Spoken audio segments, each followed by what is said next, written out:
നിങ്ങളോട് പറഞ്ഞാൽ നിങ്ങൾ ഒരിക്കലും അവനെ എതിര് നിൽക്കരുത്. എൻ്റെ മകനെ നീയല്ലേ ഉള്ളൂ, ഒന്നൊരു മകനാണല്ല, അവനെ കുനൊന്നും പറയരുത്. കാര്യം അങ്ങനെ ഒരു ചിന്ത ഉണ്ടെങ്കിൽ അത് അവന് ദൈവം കൊടുത്ത ചിന്തയാണ്. അതുകൊണ്ട് തന്നെ ആ ചിന്ത അല്ല, അവൻ നിലനിൽക്കാൻ വേണ്ടിയാണ് അവന് വേണ്ടി പ്രാർത്ഥിക്കേണ്ടത്. നിങ്ങളുടെ കാര്യത്തെ ദൈവം അതിന് വേറെ സംവിധാനം ചെയ്യും. അതുപോലെ തന്നെ കൃപാസനത്തിലെ സന്യസ്തരുടെ അതുപോലെ തന്നെ ഒരു പരിശുദ്ധ സംഘം രൂപീകരിക്കാൻ ബിഷപ്പ് പിതാവ് രൂപതാമെത്താൻ തീരുമാനിച്ചിട്ടുണ്ട്. അപ്പോൾ കൃപാസനത്തിൻ്റെ ശുശ്രൂഷകൾ, ഇപ്പോൾ ജോമളെ പോലെയൊക്കെ ശുശ്രൂഷകൾ, അപ്പോൾ അതുപോലെ ആരെങ്കിലും ഈ ശുശ്രൂഷയിലേക്ക് ഇവിടെ സിസ്റ്ററായിട്ട് ജോലി ചെയ്യാൻ ഉദ്ദേശിക്കുന്നുണ്ടെങ്കിൽ അവർക്ക് എല്ലാ സിസ്റ്റേഴ്സിനെയും പോലെയുള്ള സഭയുടെ അംഗീകാരം നൽകിക്കൊണ്ട് അതിനെ ഒരു പ്രേക്ഷിത സമൂഹമായിട്ടും സന്യസ്ത സംഘമായിട്ടും രൂപീകരിക്കാനുള്ള തീരുമാനം പിതാവിൻ്റെ കയ്യിലുണ്ട്. അപ്പം അങ്ങനെ ആരെങ്കിലും ചേരാൻ കൃപാസനം മാതാവിനോട് മാതാവിൻ്റെ സുവിശേഷ വേല അവൻ പറയണ പോലെ ചെയ്യിക്കുകയും ചെയ്തുകൊണ്ട് ലോകത്തിന് ഉടമ്പടിയുടെ വക്താക്കളായി മാറാൻ വേണ്ടി ആ ദൈവിക പദ്ധതി തുടർന്നു കൊണ്ടുപോകാൻ വേണ്ടി ആഗ്രഹിക്കുന്നവർ, അപ്പോൾ വൈദിക വൃത്തിക്ക് ആഗ്രഹിക്കുന്നവരായാലും ശരി, അവർ അതിനേക്കാൾ ഉപരി സിസ്റ്റേഴ്സായിട്ട് ഇവിടെ ജോലി ചെയ്യാൻ ആഗ്രഹിക്കുന്നവരായാലും ശരി, അവർ ചേർന്ന് പഠിക്കാനുണ്ടെങ്കിൽ തീർച്ചയായിട്ടും അവർക്ക് സ്വാഗതമുണ്ട്. അവരെ വിളിക്കേണ്ട നമ്പർ വാട്സപ്പ് നമ്പറാണ് 82 81 29 75 11. രണ്ടാമത്തെ അറിയിപ്പ്, കൃപാസനം മെയ് മാസം വണക്കം ആരംഭിക്കുകയാണ്. നിങ്ങളുടെ നിയോഗങ്ങൾ എഴുതി കൊടുത്തിട്ട് വണക്കത്തിൻ്റെ രസീത് വാങ്ങിക്കാവുന്നതാണ്. കൗണ്ടറിൽ വണക്കത്തിൻ്റെ രസീത് ലഭ്യമാണ്. മൂന്നാമത്തെ അറിയിപ്പ്, അവർക്ക് എപ്പോഴും നമ്മൾ ശ്രദ്ധിക്കേണ്ട വിഷയം അതാണ്. അത് കൃപാസനത്തിൻ്റെ ഏറ്റവും പ്രധാനപ്പെട്ട നേർച്ച വസ്തുക്കളാണ്. അതായത് ഉടമ്പടിയെ വിശ്വാസ പ്രയോഗത്തിലേക്ക് നമ്മൾ കൊണ്ടുവരണത് നേർച്ച വസ്തുക്കൾ ഉപയോഗിച്ചുകൊണ്ടാണ്. അത് കൃപാസനത്തിൻ്റെ ഉള്ളിൽ തന്നെ കിട്ടത്തുള്ളൂ. കൃപാസനത്തിൻ്റെ വ്യഞ്ചരിച്ചതാണെന്നുള്ള വ്യാജേന ചില കച്ചവടക്കാർ പുറത്ത് ചില തെറ്റായ കാര്യങ്ങൾ ചെയ്യുന്നുണ്ട്. അത് നമ്മളെക്കുറിച്ച് ജാഗ്രത ഉണ്ടാകണം. അങ്ങനെ ഒരു സംഭവം കൃപാസനത്തിൻ്റെ അല്ല. നേർച്ച വസ്തുക്കളെ സംബന്ധിച്ചിടത്തോളം അത് പല വിഷയങ്ങളിൽ പല കുറി ഉപവസിച്ചും പ്രാർത്ഥിച്ചും കുർബാന അർപ്പിച്ചുമാണ് വ്യഞ്ചരിക്കുന്നത്. അത് കൃപാസനത്തിൻ്റെ ഉള്ളിൽ മാത്രമേ ലഭിക്കത്തുള്ളൂ. അത് അങ്ങനെ ആവശ്യമുള്ളവർ കൃപാസന ഉള്ളിൽ നിന്നാണ് വാങ്ങിക്കേണ്ടത്. കൃപാസനം പത്രം 22 ഭാഷകൾ ലഭ്യമാണ്. ചൈനീസ് ഭാഷയിലാണ് അവസാനത്തെ പത്രം ഇറങ്ങിയിരിക്കുന്നത്. അവിടെ പ്രേക്ഷിത വേല ചൈനയിൽ പ്രേക്ഷിത വേല ചെയ്യുന്ന കൃപാസനം പ്രേക്ഷിതരുണ്ട്. അവരാണ് കൃപാസന പത്രം ചൈനീസ് ഭാഷയിൽ ഇറക്കിയിരിക്കുന്നത്. നമ്മളാണ് ഇവിടുന്ന് മോണിറ്റർ ചെയ്യണത്. അങ്ങനെ ഏതെങ്കിലും രാജ്യത്ത് ഇനിയും ആ ഭാഷയിൽ കൃപാസന പത്രം ഇല്ലെന്നുണ്ടെങ്കിൽ അത് ഏറ്റെടുത്ത് ആ മിഷൻ ഏറ്റെടുത്ത് ചെയ്യാൻ ഉദ്ദേശിക്കുന്നുണ്ടെങ്കിൽ നിങ്ങൾക്ക് ചെയ്യാവുന്നതാണ്. നമ്മുടെ കൃപാസനത്തിൽ സിസ്റ്റർമാരായിട്ട് വന്നിട്ട് 1 കൊല്ലം ശുശ്രൂഷ ചെയ്യുന്നവരുണ്ട്, 2 കൊല്ലം ശുശ്രൂഷ ചെയ്യുന്നവരുണ്ട്, 3 കൊല്ലം ശുശ്രൂഷ ചെയ്യുന്നവരുണ്ട്. അപ്പോൾ സിസ്റ്റർമാർക്ക് ആർക്കെങ്കിലും ഈ ധ്യാനം കൂടുന്നവരെ ആർക്കെങ്കിലും കൃപാസനത്തിൽ വന്ന് ശുശ്രൂഷ ചെയ്യണം, 1 കൊല്ലം പ്രാർത്ഥനയായിട്ട് ജീവിക്കണം, കൃപാസന മാതാവിൻ്റെ ശുശ്രൂഷ ഏർപ്പെട്ട് ജീവിക്കണം എന്നാഗ്രഹിക്കുന്നവർ സ്വാഭാവികമായിട്ടും മാനേജറിൻ്റെ നമ്പറിൽ വിളിക്കേണ്ടതാണ്. അല്ലെങ്കിൽ 9447285400 നമ്പറിൽ വിളിക്കേണ്ടതാണ്. സിസ്റ്റർമാർക്ക് ഇവിടെ താമസിക്കാൻ പ്രത്യേകമായിട്ട് ഓരോരുത്തർക്കും മുറികളുണ്ട്. അവരുടെ പ്രാർത്ഥനാ ജീവിതത്തിന് ചാപ്പലുണ്ട്. അതുപോലെ തന്നെ അവരുടേതായിട്ടുള്ള കോൺവെൻറ്റ് സെറ്റപ്പുകൾ ഇവിടെ സിറ്റുവേഷൻസ് ഇവിടെ ഉണ്ട്. അതനുസരിച്ച് നിങ്ങൾക്ക് ധൈര്യമായിട്ട് നിങ്ങളുടെ സന്യസ്ത ജീവിതം ഇവിടെ തുടർന്നുകൊണ്ട് പോകാം. വരുന്ന സിസ്റ്റേഴ്സ് കൃത്യമായിട്ടും ഇവിടുത്തെ ജോലി മാത്രം ചെയ്യാൻ ഉദ്ദേശിച്ച് വേണം വരാം. അങ്ങനെയുള്ളവർ മാത്രം വന്നാൽ മതിയാവും. അഖണ്ഡ ജപമാല ഗ്രൂപ്പുകൾ നിങ്ങൾക്ക് ആരംഭിക്കാവുന്നതാണ്. അഖണ്ഡ ജപമാല ഇവിടുന്ന് നൽകുന്നതായിരിക്കും. അഖണ്ഡ ജപമാല ഗ്രൂപ്പുകൾ എല്ലാ മേഖലകളിലുമാണ് നമുക്ക് വേണ്ടി കൃപാസനത്തിന് വേണ്ടി മധ്യസ്ഥ പ്രാർത്ഥന നടക്കുന്നത്. അവരുടെ പ്രാർത്ഥന ലോകം മുഴുവൻ നടക്കുന്നുണ്ട്. അപ്പോൾ അതുപോലെ തന്നെ അഖണ്ഡമാല ഗ്രൂപ്പുകൾ സ്ഥാപിക്കുന്നവർ 9447285400 വിളിക്കുക. പെസക വ്യാഴാഴ്ച, ദുഃഖ വെള്ളിയാഴ്ച, ദുഃഖ ശനിയാഴ്ച, ഈസ്റ്റർ ഞായറാഴ്ച, ഈ 4 ദിവസവും കൃപാസനത്തിൽ യാതൊരുവിധ ഉടമ്പടി ശുശ്രൂഷകളും ഉണ്ടായിരിക്കുന്നതല്ല. അതൊരിക്കൽ കൂടി പറഞ്ഞിട്ടുണ്ട്. പെസക വ്യാഴാഴ്ച, ദുഃഖ വെള്ളിയാഴ്ച, ദുഃഖ ശനിയാഴ്ച, ഈസ്റ്റർ ഞായറാഴ്ച, ഈ ദിവസങ്ങളിൽ കൃപാസനത്തിൽ യാതൊരുവിധ ഉടമ്പടി ശുശ്രൂഷകളും അതിനോട് ബന്ധപ്പെട്ട ശുശ്രൂഷകളൊന്നും ഉണ്ടായിരിക്കുന്നതല്ല. അത് നിങ്ങൾക്ക് നിങ്ങളുടെ പള്ളികളിൽ പോകേണ്ടതും ആ പള്ളികളിൽ നിന്ന് നിങ്ങളുടെ പെസക ആചരിക്കുകയും വിശുദ്ധി പ്രാപിക്കുകയും ചെയ്യാനുള്ള സമയമാണ്. അപ്പോൾ അത് പ്രത്യേകം ശ്രദ്ധിക്കണമെന്ന് പ്രത്യേകം ഓർപ്പിക്കുന്നു. തീർത്ഥാടനങ്ങളൊക്കെ പോകാം, പക്ഷേ അരൂപി നഷ്ടപ്പെടുത്തരുത്. ചില ആൾക്കാർ ഉടമ്പടി സ്കൾക്ക് ചെയ്തുകൊണ്ട് ഇടവക പള്ളി സ്കൾക്ക് ചെയ്തുകൊണ്ട് ലോകത്തുള്ള ലോക തീർത്ഥാടനത്തിന് ഇറങ്ങും. അത് ഒരു തെറ്റായ അരൂപിയാണ്. അവിടെ ഉദ്ദേശം ദൈവമല്ല. അപ്പം അതുകൊണ്ട് എന്താ അങ്ങനെ പറയാൻ കാരണം വെച്ച് കഴിഞ്ഞാൽ നിങ്ങൾക്ക് എവിടെയും പോകാം, പക്ഷേ ഇടവകയിലുള്ള ശുശ്രൂഷകൾ കഴിഞ്ഞിട്ട് വേണം പോകാൻ. കാര്യം നമ്മൾ ജ്ഞാനസ്ഥാനപ്പെട്ടത് നമ്മൾ ആധ്യാത്മികം വളർത്തുന്നത് ഇടവകയാണ്. അത് ഓർത്തിട്ട് വേണം മറ്റുള്ള കാര്യങ്ങൾ. അപ്പം നിങ്ങളത് അലംഭാവവും അച്ചടക്കമില്ലാത്തവരാണ്. ഇടവക ഒഴിവാക്കിക്കൊണ്ട് മറ്റുള്ള കാര്യം. ചിലർക്ക് മലയാറ്റൂരൊക്കെ പോകും, പക്ഷേ നല്ല ചൈതന്യത്തോടു കൂടി, ഞാനും അതിനെ സപ്പോർട്ട് ചെയ്യുന്ന ആളാണ്. എന്താ ചൈതന്യത്തോടു കൂടി ഉപവസിച്ചൊക്കെ പ്രാർത്ഥിക്കുന്നവരുണ്ട്. അങ്ങനെ പോകുന്ന ആൾക്കാർ, ചില ആൾക്കാർ ഇടവകമായിട്ട് ബന്ധമില്ലാത്തവരുണ്ട്. അപ്പോൾ അത് ഫേക്കാണ്. അത് തന്നെയാണ് മറ്റു തീർത്ഥാടനങ്ങൾ, വിശുദ്ധ വാരത്തിൽ മറ്റു തീർത്ഥാടനങ്ങൾ പോകും. ഇടവക വിട്ടിട്ട് ഒരു തീർത്ഥാടനം പോകുമ്പോൾ അതിനകത്ത് എന്തോ ഒരു കളിപ്പിക്കലുണ്ട്. വെച്ച് കഴിഞ്ഞാൽ അത് ഒരു ദൈവത്തിന് ഇറക്കാത്ത എന്തോ മാനസികാവസ്ഥ ഉണ്ട്. അതുകൊണ്ട് എല്ലാ തീർത്ഥാടനത്തിനും തീർത്ഥാടന പള്ളികളിലും പോവുക. ഈ ദിവസങ്ങളെല്ലാം പ്രാർത്ഥനയുടെ ദിവസങ്ങളാണ്. പക്ഷേ ഇടവകയിലെ ഷെഡ്യൂൾഡ് പ്രോഗ്രാം മുടക്കരുത്. കാര്യം നമ്മൾ പൊക്കിൾക്കോട് പോലെ ദൈവം നമ്മളെ അടുപ്പിച്ചിരിക്കുന്നത് ഇടവകയുമായിട്ടാണെന്ന് ഓർത്തേക്കണം. Thank you. കർത്താവിൻ്റെ പരിശുദ്ധ ഉടമ്പടി നമ്മൾ മരിയൻ ഉടമ്പടി എന്ന് പറയുന്ന ഈ ദൈവിക സ്വർഗീയ പദ്ധതി, അതിൻ്റെ ആത്യന്തികമായ ലക്ഷ്യം എന്ന് പറയുന്നത്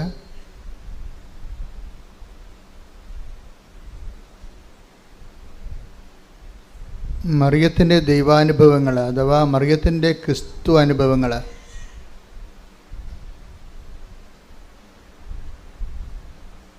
മരിയൻ ക്രൈസ്റ്റ് എക്സ്പീരിയൻസ്,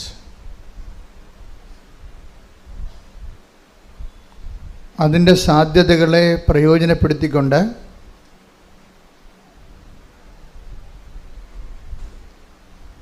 അനുദിന ജീവിത അവസ്ഥകളിൽ ദൈവത്തെ അനുഭവിക്കാനുള്ള പരിശ്രമമാണ് ഒരർത്ഥത്തിൽ മരിയൻ്റെ ഉടമ്പടി. കഴിഞ്ഞ ദിവസങ്ങളിൽ ഞാൻ പരിശുദ്ധ കുർബാന അർപ്പിച്ചപ്പോൾ സുവിശേഷ പ്രഭാഷണത്തിൻ്റെ ഇടയിലൂടെ എപ്പോഴും അങ്ങനെയാണ് സംഭവിക്കുന്നത്. പല കാര്യങ്ങളും കർത്താവ് നമുക്ക് കൈമാറുന്നത് ഒരു സമൂഹം മുമ്പിലുള്ളപ്പോഴാണ്. വ്യക്തിപരമായി ചില സമയങ്ങളിൽ എൻ്റെ മുറിയിലിരിക്കുമ്പോൾ ഞാൻ എൻ്റെ ജപമാല സ്വകാര്യ പ്രാർത്ഥനയിലെല്ലാം കർത്താവ് കാര്യങ്ങൾ സംസാരിക്കുമ്പോഴും ചില ക്യാപിറ്റലായിട്ടുള്ള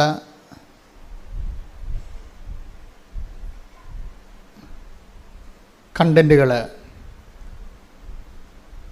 അത് എപ്പോഴും ഒരു ജനത്തിൻ്റെ മുമ്പിൽ നിൽക്കുന്ന സമയത്താണ് കർത്താവ് സംസാരിക്കുന്നത്. അപ്പോഴേക്ക് മനസ്സിലായിട്ടുണ്ട് കർത്താവ് എന്നിലൂടെ ജനങ്ങളെ അഭിസംബോധന ചെയ്യുന്നുവെന്ന്. നമ്മുടെ മരിയൻ ധ്യാനം കൂടുന്ന പല ആൾക്കാർക്കും ഈ ധ്യാനം ഒരു ദൈവാനുഭവമായി മാറുന്നതും പലരും അത് ലൈവായിട്ട് കൂടാനാണ് ആഗ്രഹിക്കുന്നത്. ചിലർ ബുധനാഴ്ചയും വെള്ളിയാഴ്ചയൊക്കെ കൂടും, അങ്ങനെയല്ല. ചിലർ കച്ചകെട്ടി അതിന് ആ സമയം ഫ്രഷായിട്ട് തന്നെ ആ ഓൺലൈനിൽ തന്നെ കൂടും.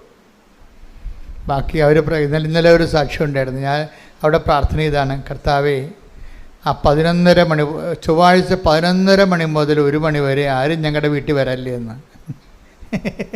ഇന്നലെ പറഞ്ഞ സാക്ഷ്യമാണ്. ആ ചൊവ്വാഴ്ച 11 ദാറ്റ് മീൻസ് അവർ ഏതാണ്ട് പരിശുദ്ധ കുർബാനയിലേക്ക് പങ്കെടുക്കുന്ന പോലെ മൊബൈൽ TV ആയിട്ട് കണക്ട് ചെയ്തിട്ട് ഇതിലേക്ക് അങ്ങ് കർത്താവ് ഇന്ന് എന്താണ് എന്നോട് സംസാരിക്കുന്നത് എന്ന് ദൈവത്തെ കേൾക്കാൻ വേണ്ടിയാണ് ഉടമ്പടി ധ്യാനം കൂടുന്നത്. ദൈവത്തെ കേൾക്കാൻ വേണ്ടിയാണ് ഉടമ്പടി ധ്യാനം കൂടുന്നതെങ്കിൽ കർത്താവ് അതിനെക്കുറിച്ച് നമ്മളോട് സംസാരിച്ചിട്ടുണ്ട്. ഈ ഓരോരുത്തരുടെ ക്രൈസ്റ്റ് എക്സ്പീരിയൻസ്, ക്രൈസ്റ്റിനെ നമ്മൾ എങ്ങനെ കാണുന്നു എന്നതിനെ ആശ്രയിച്ചിരിക്കും. അതാണ് ഈശോ പറഞ്ഞത്, പ്രവാചകനായി സ്വീകരിക്കുന്നവന് അതിൻ്റെ ആനുപാതികമായിട്ടായിരിക്കും അനുഗ്രഹങ്ങൾ വരുന്നത്, അറിവ് വരുന്നത്. നീതിമാനെ take the bed of God. സ്തുതിക്കട്ടെ. ഹല്ലേലൂയ ഹല്ലേലൂയ ഹല്ലേലൂയ യേശുവേ നന്ദി. Hallelujah hallelujah hallelujah. മത്തായി 10:41. മത്തായിയുടെ സുവിശേഷം 10:41 പ്രവാചകനെ പ്രവാചകനായി സ്വീകരിക്കുന്നവന്, ഇത് പറഞ്ഞ്, പ്രവാചകനായി സ്വീകരിക്കുന്നവന് പ്രവാചകന്റെ പ്രതിഫലവും നീതിമാനെ നീതിമാനായി സ്വീകരിക്കുന്നവന് നീതിമാന്റെ പ്രതിഫലവും ലഭിക്കുന്നു. അപ്പൊ നമ്മൾ എങ്ങനെ സ്വീകരിക്കുന്നു അതിന് ആനുപാതികമായിട്ടാണ് നമ്മുടെ അനുഭവങ്ങൾ വരുന്നത്. അപ്പോൾ സ്വീകരിക്കണമെങ്കിൽ നമുക്ക് എന്ത് വേണം? അറിവ് വേണം, അല്ലേ? നമുക്ക് ഒരു കോൺസെപ്റ്റ് ഉണ്ട്, അത് നമ്മുടെ അറിവിന് ആനുപാതികമോ പരിമിതമോ ആണ്. എന്ന് വെച്ച് കഴിഞ്ഞാൽ നമ്മൾക്ക് ക്രിസ്തുവിനെക്കുറിച്ച് എന്ത് അറിവുണ്ട് അതിന് ആനുപാതികമായിട്ടുള്ള അനുഭവങ്ങളാണ് ഉള്ളത്. ഇപ്പം നമ്മുടെ മുമ്പിലുള്ള ചാലഞ്ച് എന്താ? ക്രിസ്തുവിനെക്കുറിച്ചുള്ള അറിവ് വർദ്ധിപ്പിക്കുക, വികസിപ്പിക്കുക.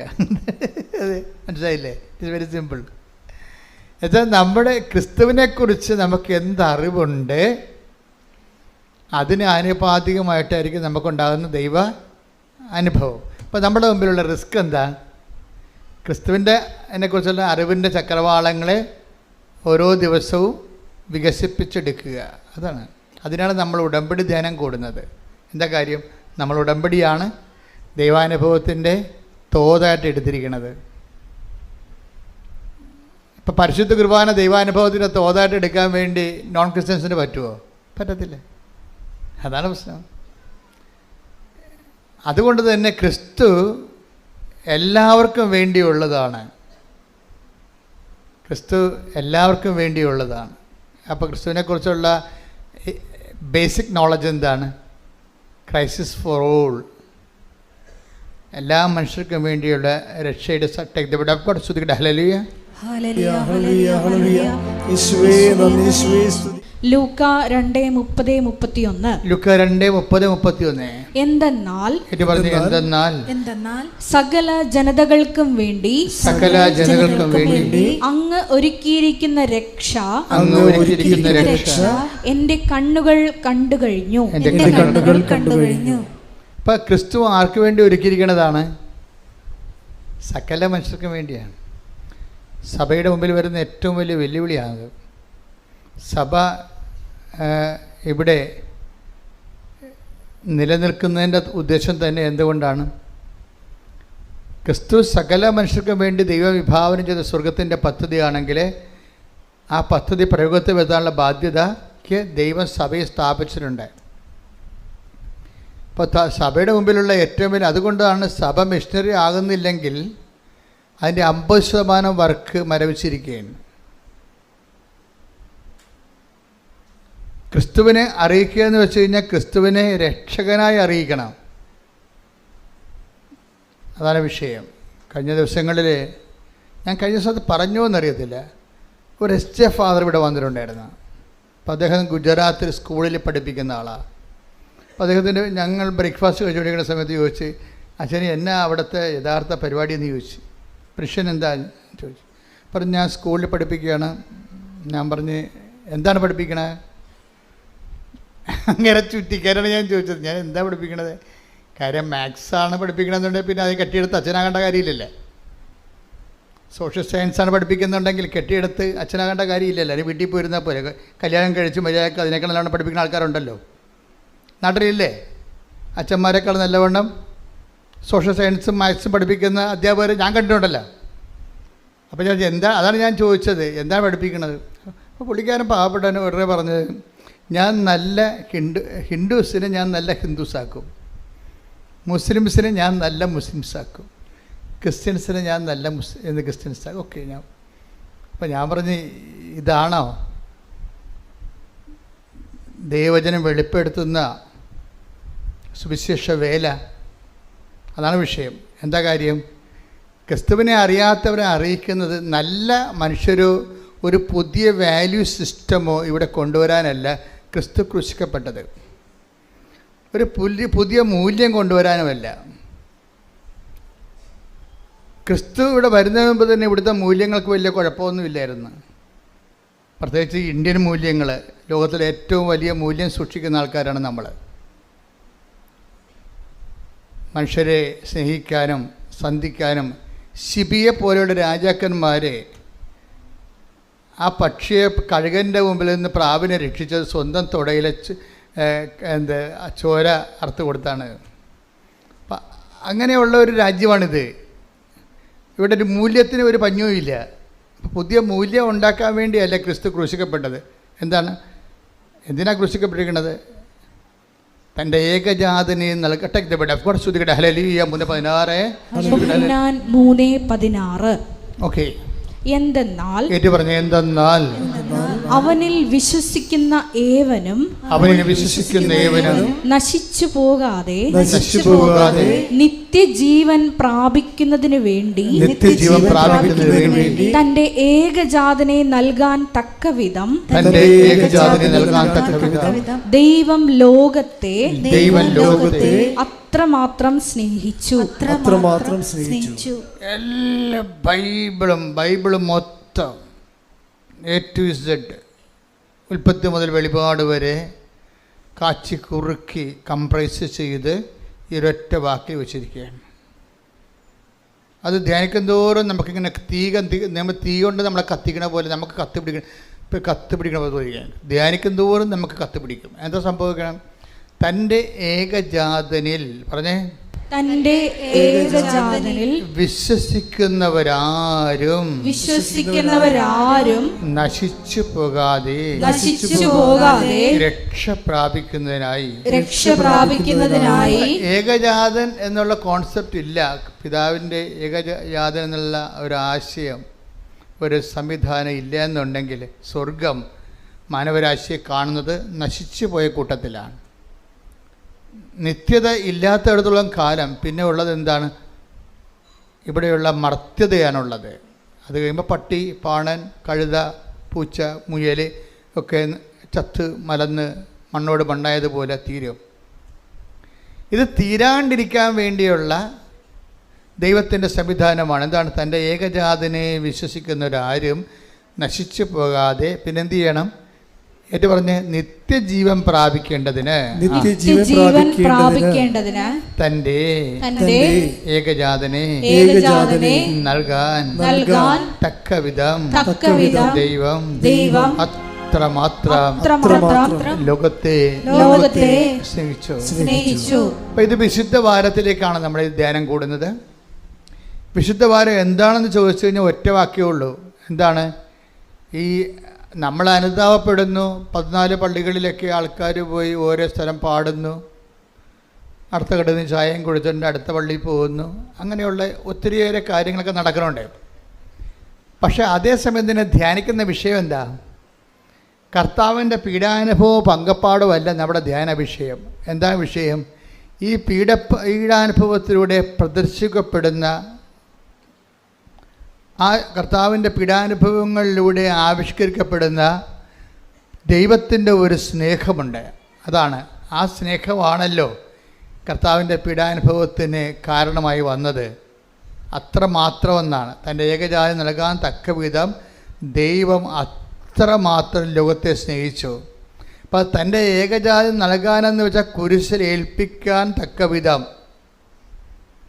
അപ്പം നമ്മൾ കുരിശിനെക്കുറിച്ചും കുരിശിൻ്റെ വഴിയെക്കുറിച്ചുമൊക്കെ ആലോചിക്കുകയും ചിന്തിക്കുകയും ചെയ്യുമ്പോൾ നമ്മൾ ചിന്തിക്കേണ്ടി വരുന്ന ആളാരാണ്? പരപിതാവിൻ്റെ സ്നേഹമാണ്. ഈ ദിവസങ്ങളിൽ ഈ വിശുദ്ധ വാരത്തിൽ നിങ്ങൾ ചിന്തിക്കേണ്ടത് ദൈവത്തിൻ്റെ സ്നേഹത്തെക്കുറിച്ചാണ്. ഈ ദൈവത്തിൻ്റെ സ്നേഹത്തെക്കുറിച്ച് ചിന്തിക്കുകയും നമ്മൾ നടത്തുന്ന കുരിശിൻ്റെ വഴികൾ, അതുപോലെ തന്നെ നമ്മൾ നടത്തുന്ന ദാനധർമ്മങ്ങളും എല്ലാം ദൈവസ്നേഹത്തിന് പകരമായിട്ട് നമ്മളുടെ ഒരു സ്നേഹപ്രവൃത്തികളായിട്ട് വരണം. ഓരോ ശുശ്രൂഷ ചെയ്യുമ്പോൾ, ഇപ്പോൾ വിശുദ്ധ വാരത്തിൽ നമ്മൾ കുരിശിൻ്റെ വഴി നടത്തുന്നു, കുമ്പസാരിക്കുന്നു, നഗരി കാണിക്കലിന് പോകുന്നു, അങ്ങനെ കുറേ കാര്യങ്ങൾ നമ്മൾ പങ്കെടുക്കുന്നുണ്ട്. ഇതെല്ലാം അനുഷ്ഠാന പ്രകാരമുള്ള ആചാരവിധികളിലുള്ള ആധ്യാത്മികതയുടെ അനുഷ്ഠാന വിധികളാണത്. അതുകൊണ്ട് ഉദ്ദേശിക്കുന്ന കറസ്പോണ്ടിങ് എക്സ്പീരിയൻസ് എന്താണെന്ന് വെച്ച് കഴിഞ്ഞാൽ, ഇത് കൂടുന്ന വ്യക്തിക്ക് അതിലൂടെ ദൈവസ്നേഹം വർദ്ധിക്കണം. അല്ലാതെ ഒരു നാടകം കാണുന്ന പോലെയോ അല്ലെങ്കിൽ ഒരു കുറേ കാര്യം കാണുന്ന കാഴ്ചക്കാരനെ പോലെ നിനക്ക് അതിനകത്ത് പങ്കെടുക്കാൻ പറ്റും. പക്ഷെ മറിച്ച് നീ ഇതിൽ പങ്കെടുക്കുമ്പോൾ ദൈവം എനിക്ക് വേണ്ടി ഒരുക്കിയ ദൈവത്തിൻ്റെ സ്നേഹത്തിൻ്റെ അവസാനത്തെ ദൈവത്തിന് സാധ്യമായ ഒരു ആവിഷ്കാരമാണ് ക്രിസ്തുവിൻ്റെ പീഡാനുഭവവും കുരിശും മരണവും. ഇത് കാണുമ്പോൾ കർത്താവേ, നിന്റെ സ്നേഹത്താൽ എന്നെ നിറക്കണമേ. ഏറ്റു പ്രാർത്ഥിച്ച കർത്താവേ, ഈ വിശുദ്ധ വാരത്തിൽ നിന്റെ പീഡാനുഭവങ്ങളെ, നിന്റെ ചമ്മട്ടിപ്പാടുകളെ, നിന്റെ മുൾക്കിരീടത്തെ, നിന്റെ കരചരണങ്ങളിലെ ആണിപ്പഴുതുകളെ, അതിൽ നിന്നൊഴുകുന്ന വിശുദ്ധ രക്തത്തെ ഞാൻ ധ്യാനിക്കുമ്പോൾ എനിക്ക് വേണ്ടി സഹിച്ച നിന്റെ സഹനങ്ങളുടെ അന്തർധാരയായ ദൈവസ്നേഹത്താൽ ക്രിസ്തുവിലൂടെ അഭിഷേകം ചെയ്യണമേ, ശക്തീകരിക്കണമേ. ഇവിടെ ആഘോഷിക്കുന്നത് മറിയത്തിൻ്റെ ക്രൈസ്താനുഭവമാണ്. മറിയത്തിൻ്റെ ക്രൈസ്താനുഭവം. കാരണം ക്രിസ്തുവിനെ എന്തുകൊണ്ടാണ് മറിയത്തെ ക്രിസ്തു അനുഭവത്തിൻ്റെ ഒരു ഉച്ചയും ഉറവയുമായിട്ട് നമ്മൾ കാണാൻ കാരണം? മറിയത്തിൽ നിന്നാണ് ക്രിസ്താനുഭവം നമുക്ക് സാധാരണ മനുഷ്യന്, ഞാൻ അക്കാഡമിക് ആയിട്ടുള്ള ലെവലിലോ അല്ലെങ്കിൽ ഒരു മിസ്റ്റിക് ലെവലിലോ അല്ല അത് വേറെ ഒരു ന്യൂനപക്ഷമാണ് സഭയിലുള്ളത്. സഭയിലുള്ള കോമൺ പീപ്പിൾ 99% അവരെ സംബന്ധിച്ചിടത്തോളം മറിയമാണ് ക്രിസ്തുവിൻ്റെ ഏറ്റവും നമുക്ക് ലഭ്യമായ സാധ്യതയുടെ സാക്ഷാത്കാരം. ക്രിസ്തുവിൻ്റെ സാധ്യതകളെ ഏറ്റവും അടുത്തറിഞ്ഞത് ആരാണ്? മറിയമാണ്. ക്രിസ്തുവിൻ്റെ നമ്മൾ ഉടമ്പടിയിലൂടെ ചിന്തിക്കുന്നത് എന്താണ്? മറിയം അനുഭവിച്ച ക്രിസ്തുവിൻ്റെ സാധ്യതകളെ നമ്മുടെ അനുദിന സങ്കടങ്ങളിലേക്ക് ആപ്ലിക്കേറ്റ് ചെയ്തുകൊണ്ട് ക്രിസ്തുവിനെ അനുഭവിക്കാനുള്ള സാധ്യതയാണ് നമ്മൾ ഉടമ്പടിയിലൂടെ അന്വേഷിക്കുന്നത്. ഞാൻ അങ്ങനെ പറയാൻ കാരണം വെച്ച് കഴിഞ്ഞാൽ, നമ്മൾ ഉടമ്പടി പുരോഗമിക്കാനും ഉടമ്പടി വളരാനും നല്ലത് മറിയത്തിനെ മാതൃകയാക്കുന്നതാണ്. ഞാൻ പലപ്പോഴും ടോക്കിൽ ഈ ദിവസങ്ങളിൽ മാതാവിൻ്റെ ആധ്യാത്മികത പലപ്പോഴും ഉടമ്പടി കയറി വരുന്നില്ല.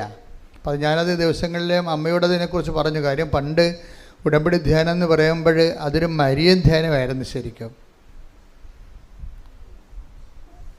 അപ്പോൾ ഈ ദിവസങ്ങളിൽ കുർബാന അർപ്പിക്കാൻ വേണ്ടി വന്നപ്പോൾ അമ്മ എന്നോട് പറഞ്ഞു, ഇങ്ങനെയാണ് അതിൻ്റെ പുതിയ വെളിപ്പാടുകൾ. അവർക്കൊരു മറിയത്തെക്കുറിച്ച് ഓൾമോസ്റ്റ് ഓൾ റെവലേഷൻസ്, അങ്ങനെ ഒരു ബുക്ക് തന്നെ ഉണ്ട്, മേരി മദർ ഓഫ് ഗോഡ്, മറിയത്തിൻ്റെ സുവിശേഷം എന്നും പറഞ്ഞുകൊണ്ട് നമുക്കൊരു വലിയ ബുക്ക് തന്നെ ഉണ്ട്, ഇവിടുന്ന് മേടിക്കാൻ കിട്ടും. അതെല്ലാം ഈ മരിയൻ വെളിപാടുകളാണ്. ആ ഫോർമുല ഉപയോഗിച്ചിട്ടാണ് ആൾക്കാർ ക്രിസ്തുവിൻ്റെ ശക്തി ടാപ്പ് ചെയ്യണത് ഉടമ്പടിയിലൂടെ. കാര്യം ക്രിസ്തുവിനെ അറിയാനും. ഇപ്പം തന്നെ ഞാനൊരു ഉദാഹരണം പറയട്ടെ. ഈ ദിവസങ്ങളിൽ ഈശോ കുർബാനയെ ബലിപീഠത്തിൽ പറഞ്ഞ കാര്യമാണ്. ഈശോയെക്കുറിച്ചുള്ള മറിയത്തിൻ്റെ ഏറ്റവും ടോപ്പ് റെവലേഷൻ എന്താണ്? ഒരേ ഒരു റെവലേഷൻ അല്ല, ഈശോയെക്കുറിച്ചുള്ള മറിയത്തിൻ്റെ ടോപ്പ് റെവലേഷൻ, വലിയ വെളിപാടുകളിലെ ഏറ്റവും പ്രധാനപ്പെട്ടത് എന്താണ്? യാക്കോബിൻ്റെ ഭവനത്തിൽ, യാക്കോബിൻ്റെ ഗോത്രത്തിൽ അവൻ വലിയവനായിരിക്കുമെന്നാണ് അല്ലേ? ക്രിസ്തുവിനെക്കുറിച്ചുള്ള മറിയത്തിൻ്റെ അനുഭവം എന്താണ്? അവൻ take the bed of God, അവൻ വലിയവനായിരിക്കും. ശ്രുതികട്ടെ ഹല്ലേലൂയ. ലൂക്കാ 1:32-33. ലൂക്കാ സുവിശേഷം 1:32-33. അവൻ വലിയവനായിരിക്കും, അത്യുന്നതന്റെ പുത്രൻ എന്ന് വിളിക്കപ്പെടും. അവന്റെ പിതാവായ ദാവീദിന്റെ സിംഹാസനം ദൈവമായ കർത്താവ് അവന് കൊടുക്കും. മറിയത്തിന്റെ ക്രിസ്തു അനുഭവങ്ങളിലെ കാതല് ഒരു പ്രധാനപ്പെട്ട പ്രമേയം എന്താണ്? അവൻ വലിയവനായിരിക്കുമെന്നാണ്. നമ്മൾ ഉടമ്പടിയിൽ അനുഭവിക്കുന്നത് ഈ ക്രിസ്തുവിൻ്റെ വലിപ്പമാണ്. മറിയമാണത് ആദ്യം അനുഭവിച്ചത്. മറിയത്തിൻ്റെ വയറ്റിലിട്ട് വളർത്തി, വീട്ടിൽ നിർത്തി വളർത്തി ആളാണ് ക്രിസ്തു. മനുഷ്യപുത്രനെ ക്രിസ്തു വിശ്വാസപൂർവം ദൈവത്തിൻ്റെ വചനത്തെ സ്വീകരിച്ച് വയറ്റിലിട്ട് വളർത്തി പിന്നെ വീട്ടിൽ നിർത്തി വളർത്തിയ ആളാണ്. അതുകൊണ്ട് ക്രിസ്തുവിൻ്റെ സാധ്യതകളെക്കുറിച്ചുള്ള മറിയത്തിൻ്റെ അൾട്ടിമേറ്റ് നോളജ് റെവലേഷനിൽ ഒന്നെന്താണ്? അവൻ വലിയവനായിരിക്കും. Praise the Lord. അപ്പം പിന്നെ മറിയത്തിൻ്റെ, അതുകൊണ്ട് മറിയം ഈ വലിയ ക്രിസ്തു താൻ വയറ്റിലിട്ട് വളർത്തിയിരിക്കുന്നയാൾ, പ്രസവിച്ച് വീട്ടിൽ നിർത്തിയിരിക്കുന്ന വളർത്തിയിരിക്കുന്നയാൾ, അവനെക്കുറിച്ചുള്ള ദേവപിതാവിൻ്റെ സ്വപ്നങ്ങളിൽ ഒന്നെന്താണ്? അവൻ വലിയവനായിരിക്കുമെന്ന്. അപ്പം അതുകൊണ്ട് തന്നെ നമ്മുടെ ജീവിത പ്രശ്നങ്ങളിലേക്ക് ഈ ക്രിസ്തുവിൻ്റെ വലിപ്പത്തെ എങ്ങനെ പ്രയോഗവൽക്കരിച്ചുകൊണ്ട് നമ്മളെ അനുദിന വിഷയമങ്ങളിൽ നിന്നൊരു മനുഷ്യനെ എങ്ങനെ രക്ഷപ്പെടുത്തി എടുക്കാൻ പറ്റും. ഇപ്പോൾ നമ്മുടെ ജപ്തി നടപടിയുണ്ട്. നമുക്ക് മാർച്ച് കഴിഞ്ഞപ്പോൾ പിന്നെ അത് കുറഞ്ഞിട്ടുണ്ട്. കുറേ അധികം മാതാവ് ഏറ്റെടുത്തിട്ടുണ്ടെന്ന് എനിക്കറിയാം. കാര്യം സാക്ഷ്യം ഇനിയിപ്പോൾ വരാൻ പോണതല്ലേ ഉള്ളൂ. അതേസമയം തന്നെ എനിക്ക് സാമ്പത്തിക മേഖലകളിലെ ഞാൻ വളരെ ശ്രദ്ധിക്കുന്ന ആളാണ്. കാര്യം പ്രത്യേകിച്ച് ഈ സാമ്പത്തികമായിട്ട് മനുഷ്യനിങ്ങനെ സങ്കടപ്പെട്ട് വരുമ്പോഴേ അവൻ അതിൻ്റെ കൂടെ വേറെ ഒത്തിരിയേറെ സങ്കടങ്ങൾ ഒരുമിച്ച് അനുഭവിക്കുന്നുണ്ട്. അപ്പം അതുകൊണ്ട് എനിക്ക് ഭയങ്കര നിർബന്ധമാണ് അങ്ങനെ. അതുകൊണ്ടാണ് ഞാൻ പറഞ്ഞത് നിങ്ങളുടെ ജപ്തി പേപ്പർ കൊണ്ടുവരാൻ പറഞ്ഞതിൻ്റെ കാര്യം അതാ. അങ്ങനെ ലോകത്ത് ഒരിടത്തും ആവശ്യപ്പെടത്തില്ല. എന്നോട് അമ്മ പറഞ്ഞിട്ടാണ് ഞാൻ എന്നോട് ചോദിക്കുന്നത്, നിങ്ങൾ കൃപാസനത്തിൽ വരാൻ വരുന്നുണ്ടെങ്കിൽ നിങ്ങളുടെ ജപ്തി നിങ്ങൾ ചെയ്യുമെന്ന് പറഞ്ഞില്ലേ? അത് മനുഷ്യന്മാർ സാമ്പത്തിക സ്ഥാപനങ്ങളല്ലേ അത് പറഞ്ഞിരിക്കണത്, അല്ലേ? അപ്പോൾ ഇത് ഏറ്റവും വലിയ ജപ്തി മനുഷ്യരാശിയെ ജപ്തി ചെയ്തിരിക്കുന്ന സാത്താനാണ്. അവൻ്റെ ജപ്തിയിൽ നിന്ന് നമ്മളെ ഒഴിവാക്കിയത് അവൻ്റെ വിശുദ്ധമായ രക്തമാണ്. അവൻ്റെ മുമ്പിലാണ് നമ്മൾ ചീള് കാര്യം കൊണ്ടുവരുന്നത്. അതുകൊണ്ട് ആ പേപ്പർ മാതാവിനെ കാണിക്കാമെന്ന് പറയും. അതാണ് വിഷയം, എൻ്റെ വിഷയം. ആ പേപ്പർ കൊണ്ടുവരാൻ പറഞ്ഞതിൻ്റെ കാര്യം. ഇപ്പം ഞാൻ വളരെ സീരിയസാണ്. നിങ്ങൾ എന്നെ കാണാൻ വരുമ്പോൾ എനിക്ക് നിങ്ങൾ അനുഭവിക്കുന്ന പ്രശ്നങ്ങളുടെ പേപ്പറുകൾ വേണമെന്ന് പറഞ്ഞാൽ എന്താണ്? അത് മാതാവിൻ്റെ മുമ്പിൽ വെച്ചിട്ട് പ്രത്യേക ഒരു പ്രാർത്ഥനയുണ്ട്, അത് ചെല്ലും. എന്നിട്ട് നിങ്ങളുടെ വിഷയം അങ്ങോട്ട് ഏൽപ്പിക്കും. അത് നിങ്ങൾ ഓർക്കും ഇതൊക്കെ ഒരു ആൾക്കാർ ഇങ്ങനെ ആകർഷിക്കാൻ വേണ്ടി ചെയ്യണം. അല്ല, ആൾക്കാരെ ആകർഷിക്കാൻ വേണ്ടി ഞാൻ ചെയ്ത കാര്യമല്ല, മറിയം ചെയ്ത കാര്യങ്ങളാണ് ഇതൊക്കെ. എന്താണ് മറിയം ചെയ്തത്? എന്താണ്? ക്രിസ്തുവിനെ കുറിച്ച് മറിയത്തിന് അറിയാം വലിയവനാണെന്ന്. എലിസബത്ത്, പരിശുദ്ധാത്മാവ് എലിസബത്തിനെ കാണാൻ വേണ്ടി അമ്മ തിടുക്കത്തിൽ ചെല്ലുമല്ല. അത് തിടുക്കത്തിൽ വായിച്ചത് ലൂക്ക 1:39. ലൂക്ക 1:39. ആ ദിവസങ്ങളിൽ മറിയം യൂദയായിലെ മലമ്പ്രദേശത്തുള്ള ഒരു പട്ടണത്തിലേക്ക് തിടുക്കത്തിൽ യാത്ര പുറപ്പെട്ടു. അപ്പോൾ മറിയത്തിൻ്റെ ഒരു മൗലികമായ ഒരു ആക്ഷൻ മോഡാണിത്. എന്താണ്? ആള് തിടുക്കമായിരിക്കും. അതുകൊണ്ടാണ് ഈ ഉടനടി പരിഹാരം എന്നൊക്കെ ഞാൻ ആദ്യ കാര്യങ്ങൾ പറഞ്ഞുകൊണ്ടിരുന്നത്. ഈ തിടുക്കം എനിക്കറിയാം, തിടുക്കത്തെക്കുറിച്ച്. സത്യസന്ധമായിട്ട് ഒരു മനുഷ്യ ഉടമ്പടി ചെയ്തെങ്കിൽ അമ്മ ആ വിഷയത്തെ തിടുക്കം കാണിക്കുമെന്നറിയാം. അതുകൊണ്ട് ഉടനടി ഇല്ല, പിന്നെ എങ്ങനെ പരിഹാരം ഉണ്ട്? അതാണ് വിഷയം. അമ്മ ആ തിടുക്കം കാണിക്കുമെന്നറിയാം. അമ്മയ്ക്ക് അല്ലെങ്കിലും തിടുക്കമാണ്. എന്താ കാര്യം വെച്ച് കഴിഞ്ഞാൽ, ഇപ്പോൾ കാനായിലെ കല്യാണ വീട്ടിൽ വരുമ്പോഴോ ഇപ്പോൾ ഈ യേശു വലിയവനായിരിക്കും എന്നുള്ളത് അമ്മയ്ക്കറിയാം. പക്ഷേ ഈ വലിപ്പം അമ്മയെ സംബന്ധിച്ചിടത്തോളം മനുഷ്യൻ അനുദിനം അനുഭവിക്കുന്ന പ്രതിസന്ധിക്ക് പരിഹാരമാകാൻ ഇത് ആപ്ലിക്കേറ്റ് ചെയ്യാൻ പറ്റുമോ എന്നുള്ളതാണ് മറിയൻ ആലോചനകൾ.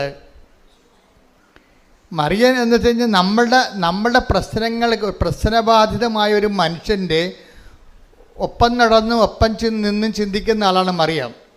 അങ്ങനെ ആരുമില്ല ബൈബിളിൽ അത്രയും കൃത്യമായിട്ട്. മനുഷ്യൻ്റെ അനുദിന പ്രശ്നങ്ങളുടെ ഒപ്പം നടന്നുകൊണ്ട്, അവൻ്റെ ഒപ്പം തലക്ക് തീ പിടിച്ചുകൊണ്ട്, അവൻ്റെ കൂടെ ഉപ്പുകുറ്റിക്ക് തീ പാറിക്കൊണ്ട് ഒരുമിച്ച് നടക്കുന്ന ഒരാളാണ് മറിയം. അങ്ങനെ ഈ വലിയവനായിരിക്കുന്ന യേശുവിനെ എങ്ങനെ മനുഷ്യൻ്റെ അനുദിന വിഷയത്തിൻ്റെ അകത്ത് ഒരു പരിഹാരത്തിന് വേണ്ടി അതിനെ പ്രയോഗിക്കാൻ കഴിയും എന്ന് കാനായിൽ ഒരാകസ്മികമായിട്ട് ചിന്തിച്ച ആളല്ല. മറിയത്തിൻ്റെ മനസ്സിൽ ഇത് തന്നെയായിരുന്നു എല്ലാ കാലങ്ങളിലും. എങ്ങനെ മറിയത്തോടല്ല പറഞ്ഞത്, ഇവൻ ഔസേപ്പിതാവിനോടല്ല പറഞ്ഞത്, അവൻ വലിയവനായിരിക്കുമെന്നാണ്. എന്തിനാണ് അങ്ങനെ പറഞ്ഞത്? അവൻ വലിയവനായിരിക്കും. എന്തിനു വേണ്ടി അവൻ വലിയവനായിരിക്കും? അവൻ യേശുക്രിസ്തു ക്രൂശിക്കപ്പെട്ട് മനുഷ്യൻ്റെ പാപങ്ങൾക്ക് പരിഹാരമാകാൻ വേണ്ടി മാത്രമാണോ? അല്ല. മറിയത്തെ സംബന്ധിച്ചിടത്തോളം മനുഷ്യൻ്റെ അനുദിന ജീവിതത്തിൻ്റെ പരിഹാരത്തിനും അവനും വലിയവനായിരിക്കുമെന്നാണ് പരിശുദ്ധാത്മാവ് മറിയത്തോട് പറഞ്ഞിരിക്കുന്നത്. കൈയടിച്ച് ക്രിസ്തുവിന്റെ ഹല്ലേലൂയ. Hallelujah hallelujah hallelujah. ആരാധന ആരാധന. Hallelujah hallelujah hallelujah. ജീവിതത്തിലെ എൻ്റെ ദൈവപൈതലെ, അതായത് എലിസബത്തിൻ്റെ ഭവനത്തിലേക്ക് പോകുന്നതിന് വേണ്ടി മറിയം കാണിച്ച ഒരു തിടുക്കമുണ്ട്. ഈ തിടുക്കം തന്നെയാണ് അമ്മ വലിയവനായ ക്രിസ്തുവിനെ മനുഷ്യൻ്റെ അനുദിന ജീവിത പ്രശ്നങ്ങളിലേക്ക് സത്ത തിരിച്ചുകൊണ്ട് അതിനൊരു പരിഹാരം കാണാൻ വേണ്ടി ഒരു പഴുത് നോക്കി നടന്നതുപോലെയാണ് കാനായിലെ കല്യാണം വന്നു ചേരുന്നത്. കാനായിലെ കല്യാണം വാസ്തവത്തിൽ അത് ശരിക്കും പറഞ്ഞാൽ ഞാൻ ഇപ്പോഴും വിശ്വസിക്കുന്നത് ഒരു സർക്കസ് സെൻസ് മാതാവ് ഇതേ ചിന്തയോടു കൂടി നടന്ന് ക്രിസ്തു വലിയവനാണെന്ന് അമ്മയ്ക്കറിയാം. ഈ വലിമ മനുഷ്യന് മനസ്സിലാകുന്ന ജീവിത പ്രശ്നങ്ങളിലേക്ക് അതിൻ്റെ സാധ്യതയെ പ്രയോഗിച്ചുകൊണ്ട് ക്രിസ്തുവിനെ മനുഷ്യൻ അവൻ്റെ സങ്കടങ്ങളിൽ സമാശ്വാസം നൽകുന്ന ദൈവത്തിൻ്റെ സ്നേഹരൂപമായി അനുഭവിക്കുന്ന ദൈവിക പദ്ധതി അമ്മയ്ക്ക് ഒരു ചെവിട്ടോർമ്മ പോലെ ചൊല്ലിക്കൊടുത്തതുപോലെ അമ്മ ഒരു പഴുതു നോക്കി നടക്കുകയായിരുന്നു. എപ്പോഴാണ് ഈ വലിയവനായ യേശുവിനെ മനുഷ്യൻ്റെ ജീവിതത്തിലെ പ്രശ്നങ്ങൾക്ക് പരിഹാരം ആക്കുക. അങ്ങനെ നടക്കുന്ന കാലത്താണ് കാനായിലെ കല്യാണം ഒരു പെട്ടെന്നിങ്ങനെ ഈ പാല് കടയുമ്പോൾ വെണ്ണ വന്ന പോലെ പൊന്തി വന്നത്, അവസരം പൊന്തി വന്നതാണ്. ആ അവസരം ശരിക്കും പറഞ്ഞ അമ്മയ്ക്ക് വേറെ ആ വിഷയം കൈകാര്യം ചെയ്യുകയാണെങ്കിൽ തീർച്ചയായിട്ടും ഞാൻ ഇടയ്ക്ക് പറയാറുള്ളതാണ്, അത് വലിയൊരു വിഷയമല്ല, ഒരു ചെറിയൊരു പഴുതാണ്.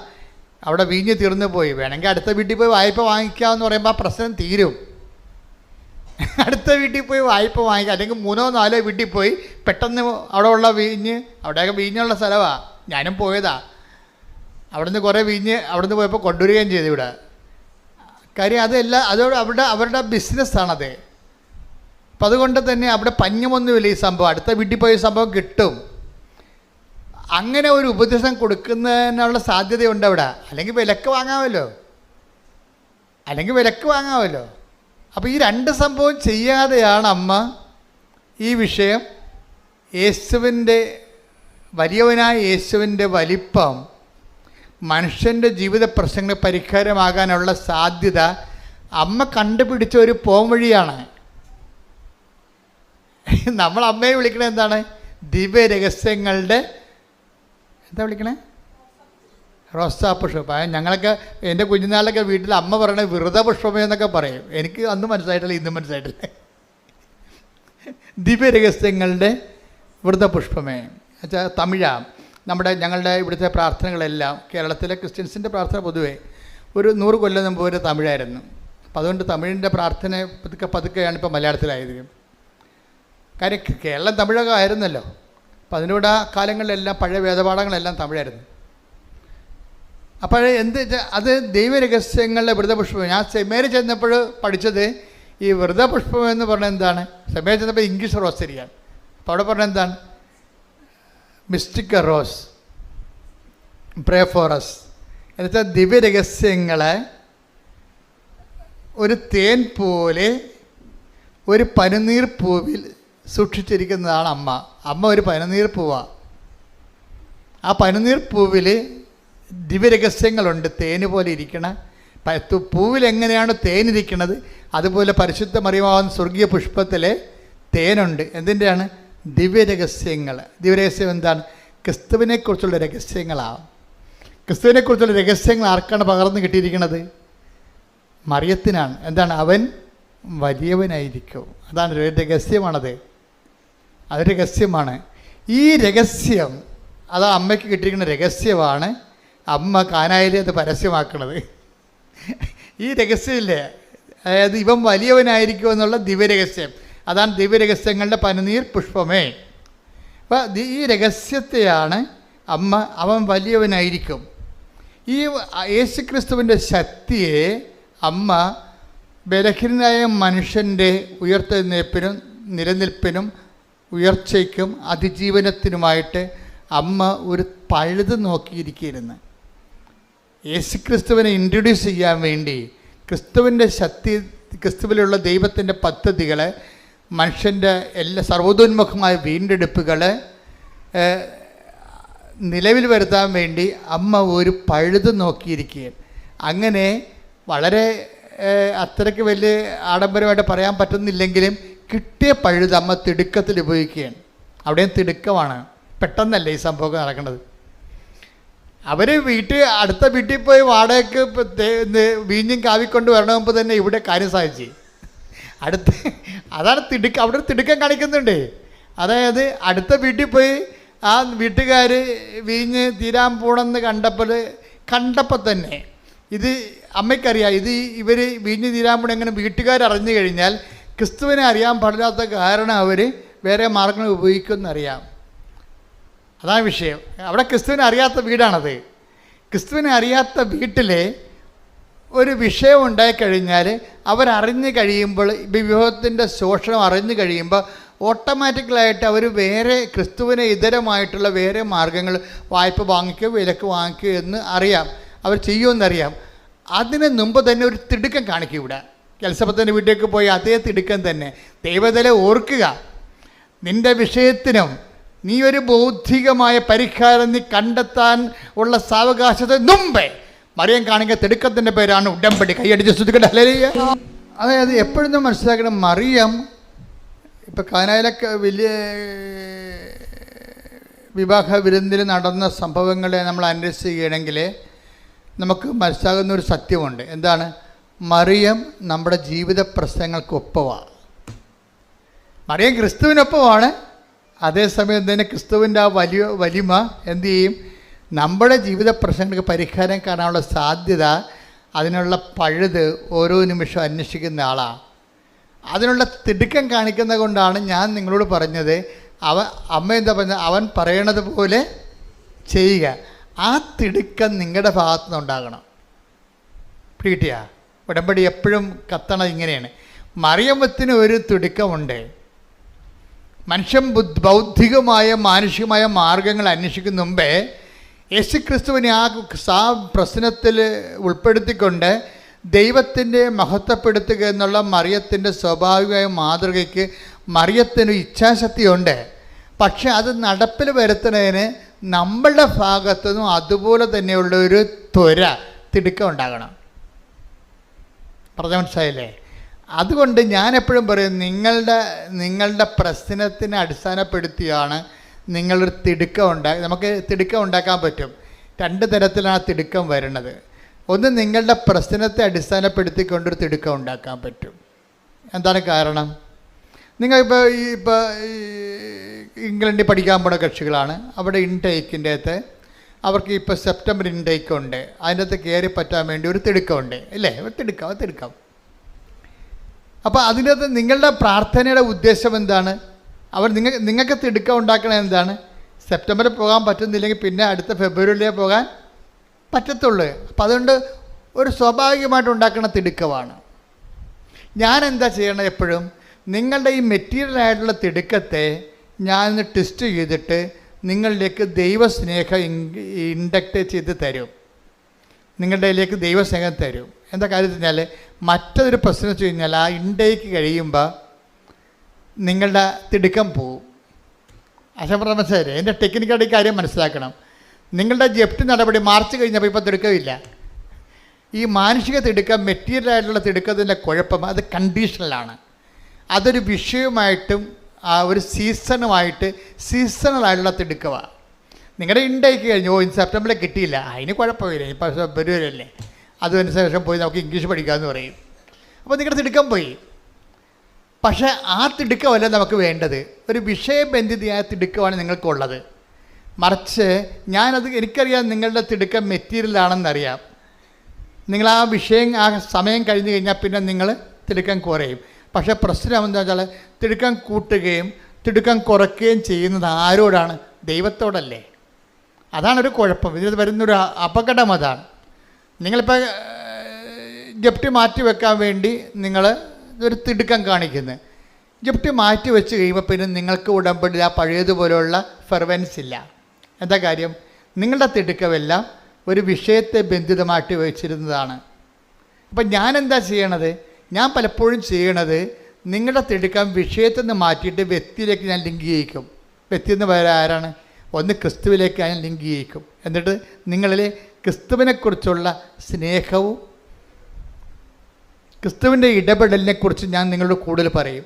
എന്നിട്ട് ഞാൻ പറയും, നിങ്ങൾ പൊതിച്ചോറ് കൊടുക്കുമ്പോഴും പത്രം കൊടുക്കുമ്പോഴും ക്രിസ്തുവിനെക്കുറിച്ചുള്ള സ്നേഹത്താൽ കൊടുക്കാൻ പറയും.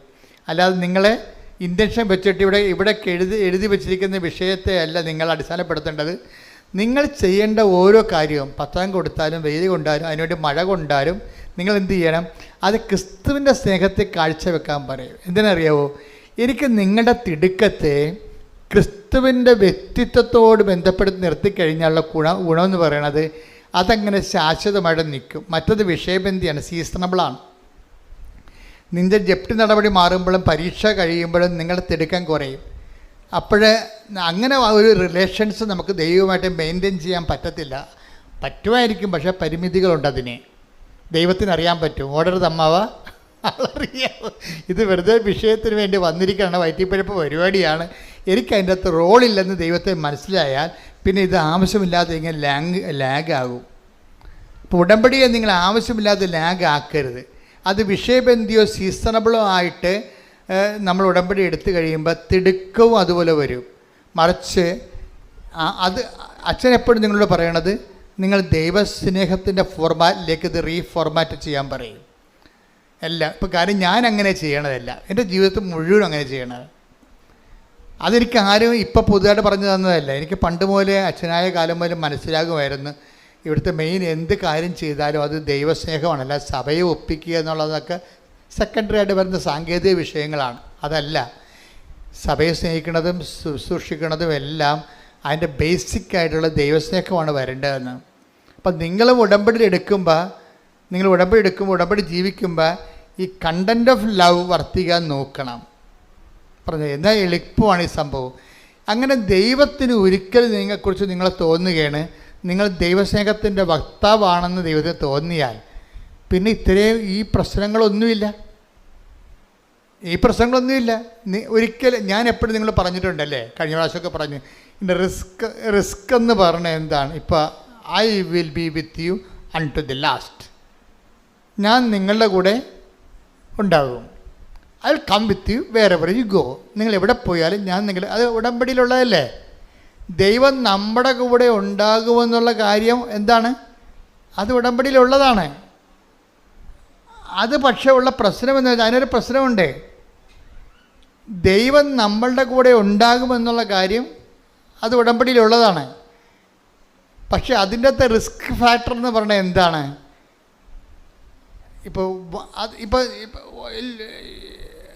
നമ്മുടെ Joshua 1:9 I will come with you wherever you go. നീ എവിടെ പോയാലും ഞാൻ നിൻ്റെ കൂടെ ഉണ്ടാകും. കർത്താവ് പിരിയാൻ നേരത്ത് സ്വർഗ്ഗാരോഹണ സമയത്ത് പറഞ്ഞ് ലോകത്തിൻ്റെ അവസാനം വരെ ഞാൻ നിങ്ങളുടെ കൂടെ ഉണ്ടാകും. അപ്പം ദൈവത്തിൻ്റെ വാഗ്ദാനത്തിൻ്റെ ഭാഗമാണിത്. അത് ഗ്യാരണ്ടീഡാണ്. You got the point. അച്ഛൻ പറഞ്ഞ മനസ്സിലായില്ലേ? ഉടമ്പടി ടെക്നിക്കായിട്ട് പഠിക്കണം. ഇത് ദൈവത്തിൻ്റെ സാന്നിധ്യം ഞാൻ എവിടെ പോയാൽ നിങ്ങളുടെ കൂടെ ഉണ്ടാകും എന്നുള്ളത് ദൈവത്തിൻ്റെ വാഗ്ദാനത്തിൻ്റെ പുറപ്പാട് 3:14 ജോഷുവ 1:9 അതുപോലെ തന്നെ 28:20 മത്തായി 28:20 കാലത്തിൻ്റെ അവസാനം വരെ ഞാൻ നിങ്ങളുടെ കൂടെ ഉണ്ടാകും. ഈ പ്രസൻസ് എന്ന് പറയുന്ന സംഭവം എല്ലായിടത്തും ദൈവത്തിൻ്റെ പ്രഖ്യാപിതമായ വാഗ്ദാനത്തിൻ്റെ അടിസ്ഥാന ഘടകമാണ്. പക്ഷേ ഈ പ്രസൻസ് നമുക്ക് ഫീൽ ചെയ്യണമെന്ന് നിർബന്ധമില്ല. പ്രസൻസ് ഗ്യാരണ്ടീഡാണ്. പക്ഷെ കാര്യം ഇതിനകത്ത് ഗ്യാരണ്ടീഡ് അല്ലാത്ത ഒരു ഘടകമുണ്ട്. എന്താണ്? നമ്മൾ ദൈവത്തിൻ്റെ കൂടെ ഉണ്ടാവുക എന്നുള്ളതാണ് ഗ്യാരണ്ടി ഇല്ലാത്ത സംഭവം. ഞാൻ മനസ്സിലായില്ലേ? ദൈവം നമ്മുടെ കൂടെ ഉണ്ടാകുന്നുള്ളത് ഗ്യാരണ്ടിയുള്ള കാര്യമാണ്. എന്താ കാര്യം? അത് വാഗ്ദാനത്തിൻ്റെ ഭാഗമാണ്. ദൈവത്തിന് നമ്മളെ വഞ്ചിക്കാൻ പറ്റത്തില്ല, അവനെ തന്നെ വഞ്ചിക്കാൻ പറ്റത്തില്ല. അത് ഗ്യാരണ്ടീഡാണ്. ഇത് ഗ്യാരണ്ടീഡ് അല്ലാത്ത ഒരു ഘടകമുണ്ട് ഇതിൻ്റെ അകത്ത്. അതെന്താണ്? നമ്മൾ ദൈവത്തിൻ്റെ കൂടെ ഉണ്ടാകുമോ ഇല്ലേ എന്നുള്ളത്. മനസ്സിലായില്ലേ? അപ്പം നമ്മുടെ റിസ്ക് എന്താ? കർത്താവ് നമ്മുടെ കൂടെ ഉണ്ടാവും എന്നുള്ള കാര്യം it is sure, 100% certain sure.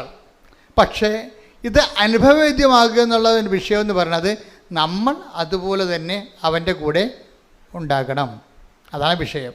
നമ്മൾ അവൻ്റെ കൂടെ ഉണ്ടാകാതിരിക്കാനുള്ള സാഹചര്യങ്ങളെയാണ് നമ്മളിവിടെ അഡ്രസ്സ് ചെയ്തിട്ട് അനുതാപത്തിലേക്ക് നിങ്ങളെ കൊണ്ടുവരുന്നത്. പറഞ്ഞ മനസ്സിലായില്ലേ? ഇതിൻ്റെ വിഷയം എന്താണ്? ഞാൻ നോക്കണത് എന്താണ്? ഞാൻ ഇതൊരു സോഷ്യൽ കൗൺസിലിങ്ങിലൂടെയാണ്. ഞാൻ ആ വ്യക്തിപരമായിട്ട് ആൾക്കാരെ കണ്ട് കൗൺസിൽ ചെയ്യത്തില്ല. എനിക്ക് പറയാനുള്ള കാര്യങ്ങൾ ദൈവം സോഷ്യൽ കൗൺസിലിങ്ങിലൂടെയാണ് പറയണത്. ഈ സോഷ്യൽ കൗൺസിലിലൂടെ തന്നെയാണ് ആൾക്കാർ ഇതെല്ലാം സ്വീകരിക്കുകയും ചെയ്യുന്നത്. കാര്യം സാക്ഷ്യം കേൾക്കുമ്പോൾ അറിയാൻ പറ്റും, അച്ഛനത് പറഞ്ഞപ്പോൾ ഞങ്ങൾക്കത് അതിനെക്കുറിച്ച് ധാരണ കിട്ടിയെന്ന് പറയും. അത് സോഷ്യൽ കൗൺസിലിംഗ് ബോധ്യം കിട്ടി. അച്ഛൻ കൊടുത്ത അറിവ് അവർക്ക് അനുഭവമായി, അനുഭവം ബോധ്യമായി, ബോധ്യം സാക്ഷ്യമായി, സാക്ഷ്യം സന്തോഷമായി, പിന്നെ സന്തോഷം സ്വർഗമാകും. അതെന്താ സംഭവിച്ചു കഴിഞ്ഞാൽ ഇത് ഈ നമുക്ക് കിട്ടിയിരിക്കുന്ന ഈ സോഷ്യൽ കൗൺസിലിങ്ങിലൂടെ ഇതൊരു അച്ഛൻ പറയുന്ന എല്ലാ കൗൺസിലിംഗ് മെത്തേഡാണ്. എന്ന് വെച്ചാൽ നിങ്ങൾക്ക് ഒരു പുതിയ ധാരണ തരികയാണ്. എന്താണ്? നിങ്ങളോട് ഞാൻ ചോദിക്കുകയാണ്, കർത്താവ് നിങ്ങളുടെ കൂടെ ഉണ്ട്, അത് വാഗ്ദാനമാണ്, ഗ്യാരണ്ടീഡാണ്. പക്ഷേ ഗ്യാരണ്ടി അല്ലാത്തൊരു കാര്യമുണ്ട്. എന്താണ്? നിങ്ങൾ കർത്താവിൻ്റെ കൂടെ ഉണ്ടോ? അതാണ് വിഷയം. അതാണ് വിഷയം. കാര്യം പാപം ചെയ്യുന്ന പാപത്തിന് അടിമയാണ്. അടിമ ഒരിക്കലും വീട്ടിൽ വസിക്കുന്നില്ലെന്ന് പറഞ്ഞില്ലേ? അപ്പോൾ നമ്മുടെ കൂടെ ഇല്ലല്ലോ കർത്താവ്. യോഹന്നാൻ 8:34-35 യേശു പ്രതിവചിച്ചു, സത്യം സത്യമായി ഞാൻ നിങ്ങളോട് പറയുന്നു, സത്യം സത്യമായി ഞാൻ നിങ്ങളോട് പറയുന്നു, പാപം ചെയ്യുന്നവൻ പാപത്തിന്റെ അടിമയാണ്. അടിമ എക്കാലവും ഭവനത്തിൽ വസിക്കുന്നില്ല, പുത്രനാകട്ടെ എക്കാലവും വസിക്കുന്നു. ഇതാണ് പ്രശ്നം. ദൈവം നമ്മുടെ കൂടെ ഉണ്ടെന്നുള്ളത് 100% ഗ്യാരണ്ടീഡാണ്. ഗ്യാരണ്ടി അല്ലാത്ത കാര്യം എന്താണ്? പാപം ചെയ്യുന്നവൻ ഒരിക്കലും ഭവനത്തിൽ വസിക്കുന്നില്ല, കർത്താവിൻ്റെ കൂടെ വസിക്കുന്നില്ല. അതാണ് വിഷയം. അതുകൊണ്ടാണ് നമ്മൾ ഉടമ്പടി പാപത്തെ അഡ്രസ്സ് ചെയ്യുന്നത്. പാപത്തെ അഡ്രസ്സ് ചെയ്യണതും പാപത്തിൻ്റെ പടിപടിയായിട്ട്, അതായത് പാപത്തെ നമുക്ക് തലയിലെ പേൻ പെറുക്കി കളയണ പോലെ പെറുക്കി കളയാൻ പറ്റത്തില്ല. ഇതിൻ്റെ സംഭവം എന്ന് വെച്ച് കഴിഞ്ഞാൽ ഇങ്ങനെ ഒരു സിറ്റുവേഷൻ ഉണ്ടാകാത്ത ഒരു സിറ്റുവേഷൻസ് ക്രിയേറ്റ് ചെയ്യാനേ പറ്റത്തുള്ളൂ. പാപം ചെയ്യാൻ പറ്റാത്തൊരവസ്ഥ. അതുകൊണ്ടാണ് ഞാൻ നിങ്ങൾക്ക് ദൈവസ്നേഹത്തിൻ്റെ മരുന്ന് തരണത്. മനസ്സിലായില്ലേ? ദൈവസ്നേഹം വർദ്ധിച്ചു കഴിഞ്ഞാൽ ആ ദൈവസ്നേഹത്തിന് 2 ഇഫക്ട്സ് ഉണ്ട്. നിങ്ങളുടെ ഒരു വ്യക്തി, ഒരു ആത്മാവിൽ ദൈവസ്നേഹം വർദ്ധിക്കുമ്പോൾ 2 ഇഫക്റ്റ് ഉണ്ടാവും. ഒന്ന്, പാപം ചെയ്യാനുള്ള വാസനകളുടെ മേൽ ദൈവം അഭിഷേകം തരും. അത് ദൈവം നേരിട്ട് തന്നതാണ്. അതിൻ്റെ കാര്യം വെച്ചാൽ എൻ്റെ നിർമ്മലൻ അഴിഞ്ഞു പോകാൻ അനുവദിക്കത്തില്ല. സങ്കീർത്തനം 16:10. സങ്കീർത്തനം 16:10. അവിടുന്ന് എന്നെ പാതാളത്തിൽ തള്ളുകയില്ല, അങ്ങയുടെ പരിശുദ്ധൻ ജീർണിക്കാൻ അനുവദിക്കുകയില്ല. അതായത് പാപം ചെയ്യാതിരിക്കാനുള്ള ഒരു ആന്തരിക അഭിഷേകം നമുക്ക് തരും. ഈ ജീർണവസ്തുവിനെക്കുറിച്ചും പാതാളത്തിൽ തള്ളുന്നതിനെക്കുറിച്ചൊക്കെ പറയുന്നുണ്ടെങ്കിലും ആധ്യാത്മിക ജീർണതയും അവിടെ വിഷയമാണ്. ശരിക്കും നമ്മുടെ ആധ്യാത്മിക ജീർണതയെ പ്രതിരോധിക്കുന്നത് ഈ എൻ്റെ നിർമ്മലൻ എന്നുള്ള സ്റ്റാറ്റസിലാണ്. ആരാണ്? മനസ്സിലായില്ലേ? ആധ്യാത്മിക ജീർണത. നമ്മളിപ്പോൾ ചില ധ്യാനകേന്ദ്രങ്ങളൊക്കെ നിങ്ങളുടെ പാപം 150 പാപം 560 പാപം കൊണ്ടുപോവാ, മണ്ണെണ്ണ ഒഴിച്ച് കത്തിക്കാന്നൊക്കെ പറയും. കത്തിച്ചാൽ ഈ പന്നികൾ അത് തന്നെ ചെയ്യുകയും ചെയ്യും വീണ്ടും. അങ്ങനെയുള്ള സൂത്രപ്പണികളും അഭ്യാസങ്ങളും ഒന്നും കൊണ്ട് പാപത്തെ നയിക്കാൻ പറ്റത്തില്ല. പാപത്തെ നമ്മൾ ടാർഗറ്റ് ചെയ്യാൻ ഉദ്ദേശിക്കുന്നുണ്ടെങ്കിൽ ആ വ്യക്തിക്ക് ദൈവസ്നേഹം വളർന്നിരിക്കണം.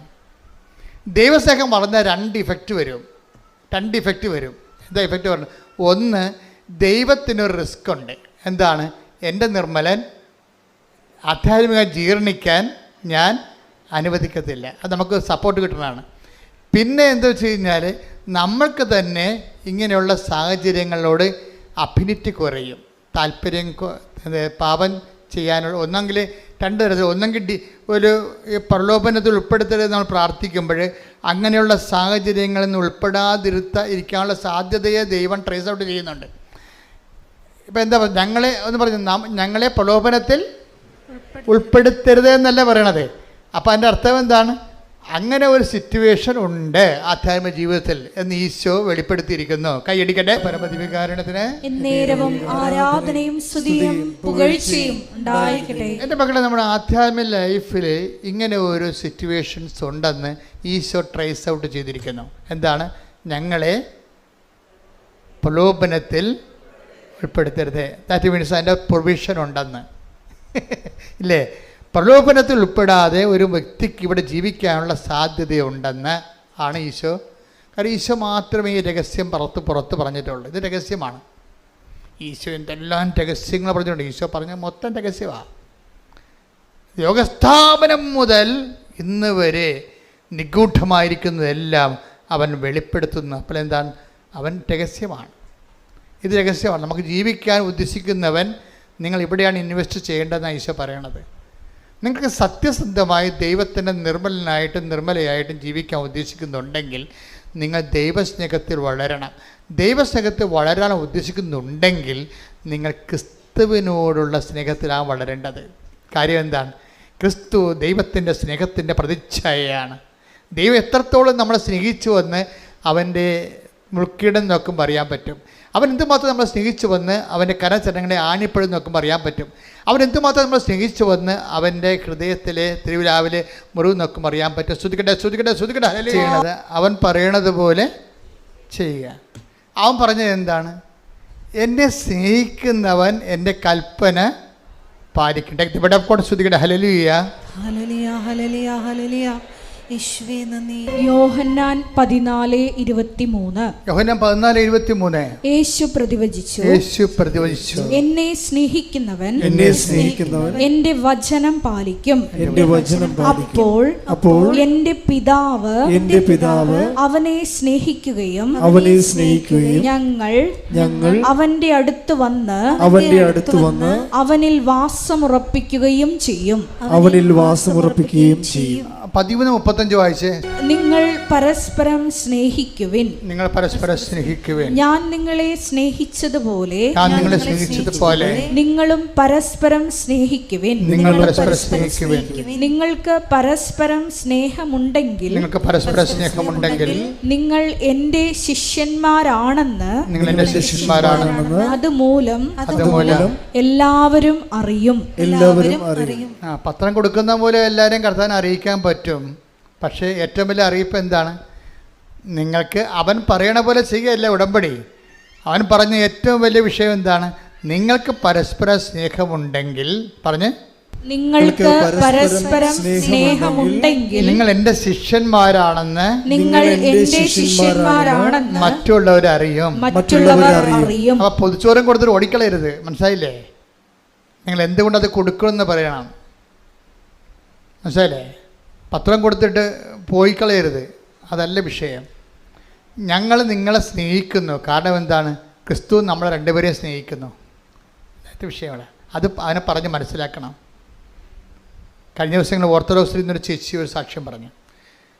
ഭയങ്കര ഇടിവെട്ട് സാക്ഷ്യമായിരുന്നു.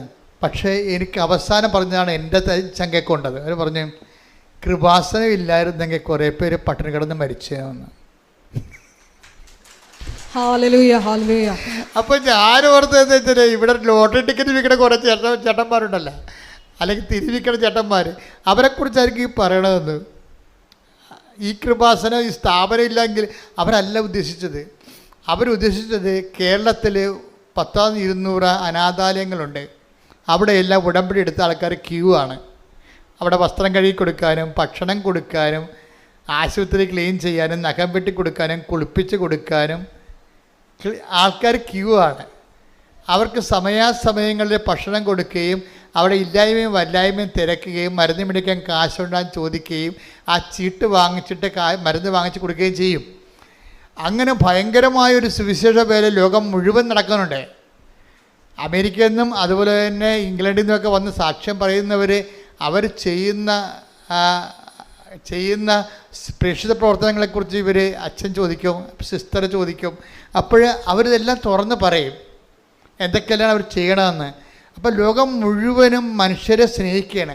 പക്ഷേ വൺ പോയിൻ്റ്, നിങ്ങളുടെ സ്നേഹവും നിങ്ങളുടെ ആനുകൂല്യങ്ങളും കൈപ്പറ്റുന്നത് എന്തിനാണെന്ന് അവർ ചോദിച്ചില്ലെങ്കിലും നിങ്ങൾ അങ്ങോട്ട് പറയണം.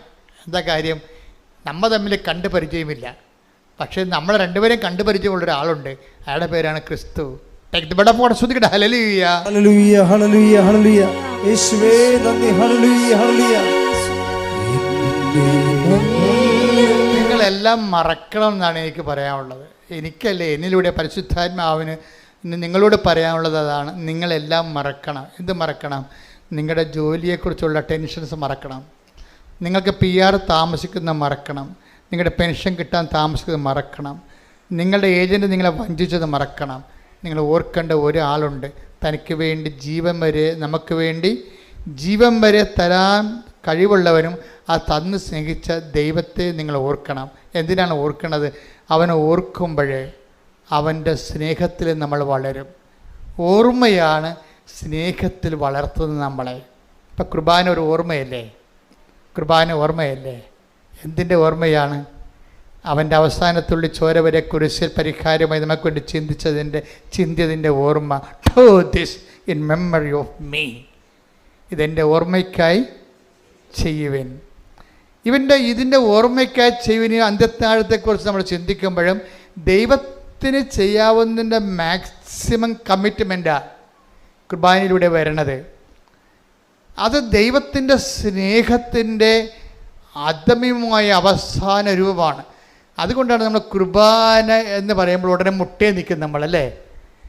കുർബാന ഇതെൻ്റെ ശരീരമാണെന്ന് പറയുമ്പോൾ നമ്മളെന്ത് ചെയ്യും? മുട്ടേ നിൽക്കും. ആദരവോടെയും ആരാധനയോടെയും നമ്മൾ മുട്ടേ നിൽക്കുമ്പോൾ അത്താറയും മണ്ണിക്കിലുങ്ങുകയും ധൂപം ആകാശത്തെ ഉയരുകയും ചെയ്യണത് ദൈവത്തിൻ്റെ സ്നേഹത്തിൻ്റെ ആഘോഷമാണ്. കാനായിലെ കല്യാണത്തിന് വീട്ടിലുണ്ടായ ഒരു പരുവക്കേട്, നമ്മൾ മലയാളത്തിൽ പറഞ്ഞാൽ എന്താ പറയണത്? പിഞ്ഞി തീർന്നു പോണ് അല്ലേ, അരി തീർന്നു പോകണം, അങ്ങനെയുള്ള കാര്യങ്ങൾ എന്താണ് പരുവക്കേടെന്ന് പറയും. ഈ പരുവക്കേടാണ് ശരിക്കും അതിനെ എങ്ങനെ ക്രിസ്തുവിൻ്റെ സാധ്യതകളെ സാക്ഷാത്കരിക്കാനുള്ള സിറ്റുവേഷൻസ് ക്രിയേറ്റ് ചെയ്തിരിക്കുകയാണ് ദൈവം. നിങ്ങളുടെ പരുവക്കേട് എന്ന് പറയുന്നത് എന്തിനെക്കുറിച്ചായാലും, ഇപ്പോൾ ഭർത്താവ് വെള്ളവടിയാണ്, ഭർത്താവിന് സംശയമാണെന്ന് വിചാരിച്ചു, അല്ലെങ്കിൽ അദ്ദേഹത്തിന് ഇല്ലീഗൽ റിലേഷൻസ് ഉണ്ട്, അതൊരു വിഷയമാണ്. നിങ്ങൾക്ക് തന്നെ നിങ്ങളുടെ ഒരു മാന്യത നഷ്ടപ്പെടുന്ന രീതിയിലുള്ള ചില ഇഷ്യൂസൊക്കെ ഉണ്ടായിക്കൊണ്ടിരിക്കുന്നു, അതൊരു പ്രശ്നമാണ്. പക്ഷേ ഇതെല്ലാം എന്താണ്, എന്തിനു വേണ്ടിയുള്ളതാണ്? ഈ വിഷയങ്ങളെല്ലാം ക്രിസ്തുവിനെ അറിഞ്ഞ ആ അറിവിൽ നിങ്ങൾ വളരാൻ വേണ്ടിയുള്ള ഒരു സാഹചര്യമായിട്ട് നമ്മൾ ദൈവ പൈതലാണ് നീയെങ്കിൽ നീ അതിനെ അമ്മയെപ്പോലെയാണ്. ആ കാനായിലെ കല്യാണത്തിലെ ചെറിയൊരു പ്രശ്നമാണ് അത്. ക്രിസ്തുവിനെ തിരികെ കയറ്റാനുള്ള, ക്രിസ്തുവിനെ ആവിഷ്കരിക്കാനുള്ള, ക്രിസ്തുവിനെ അറിയിക്കാനുള്ള, അവൻ്റെ വലിമ അറിയിച്ചുകൊണ്ട് അവൻ്റെ നാമത്തെ മഹത്വപ്പെടുത്തിക്കൊണ്ട് അവനിൽ ജനത്തെക്കൊണ്ട് വിശ്വസിപ്പിക്കാനുള്ള ഒരു സിറ്റുവേഷനായിട്ട് ദൈവം ക്രിയേറ്റ് ചെയ്തിരിക്കുകയാണ്. ദൈവമല്ല, അമ്മയിലൂടെയാണ് അത് ചെയ്തിരിക്കണതേ ഉള്ളത്. അപ്പം നമ്മുടെ ഓരോ വിഷയത്തിൻ്റെ ഉദ്ദേശം എന്താണ്? ദൈവത്തെ, ഈ ക്രിസ്തുവിനെ അറിയുക, ക്രിസ്തുവിൽ വളരുക എന്നുള്ളതാണ്. ക്രിസ്തു വളരുക എന്നുള്ളത്. അതുകൊണ്ടാണ് ഈ ചിലർ പറഞ്ഞു ഞാൻ ഉടമ്പടി മരണം വരെ തുടരുമെന്നൊക്കെ പറഞ്ഞതിൻ്റെ കാരണം എന്താണ്? ഉടമ്പടി ബേസിക്കായിട്ട് ക്രിസ്തുവിൽ നിങ്ങളെ വളർത്തുന്ന ദൈവത്തിൻ്റെ ഒരു സ്വർഗീയ പദ്ധതിയാണത്. അത് സത്യസന്ധമായിട്ടാണ്, അത് വിഷയത്തെ അടിസ്ഥാനപ്പെടുത്തിയല്ല, വ്യക്തിയെ അടിസ്ഥാനപ്പെടുത്തിയാണ് നിങ്ങൾ ചെയ്യണമെന്നുണ്ടെങ്കിൽ നമ്മൾക്ക് പിന്നെ വേറെ ആരുടെയും സർട്ടിഫിക്കറ്റ് ആവശ്യമില്ല. നിങ്ങൾ തന്നെയായിരിക്കും സർട്ടിഫിക്കറ്റ്. എന്താ കാര്യം? നിങ്ങൾ ദൈവത്തെ, ഇപ്പോൾ കഴിഞ്ഞ ദിവസങ്ങളിൽ ഒരു ഡോക്ടർ സാക്ഷ്യം പറഞ്ഞു, ടോം വർഗീസ്, അങ്ങനെ പേരുതാ, അങ്കമാലി ഡോക്ടർ ടോണി നെൽസൺ. ഈ ടോണി നെൽസൺ, നാൻസി, അവർ രണ്ടുപേരും ഡോക്ടർമാരാണ്.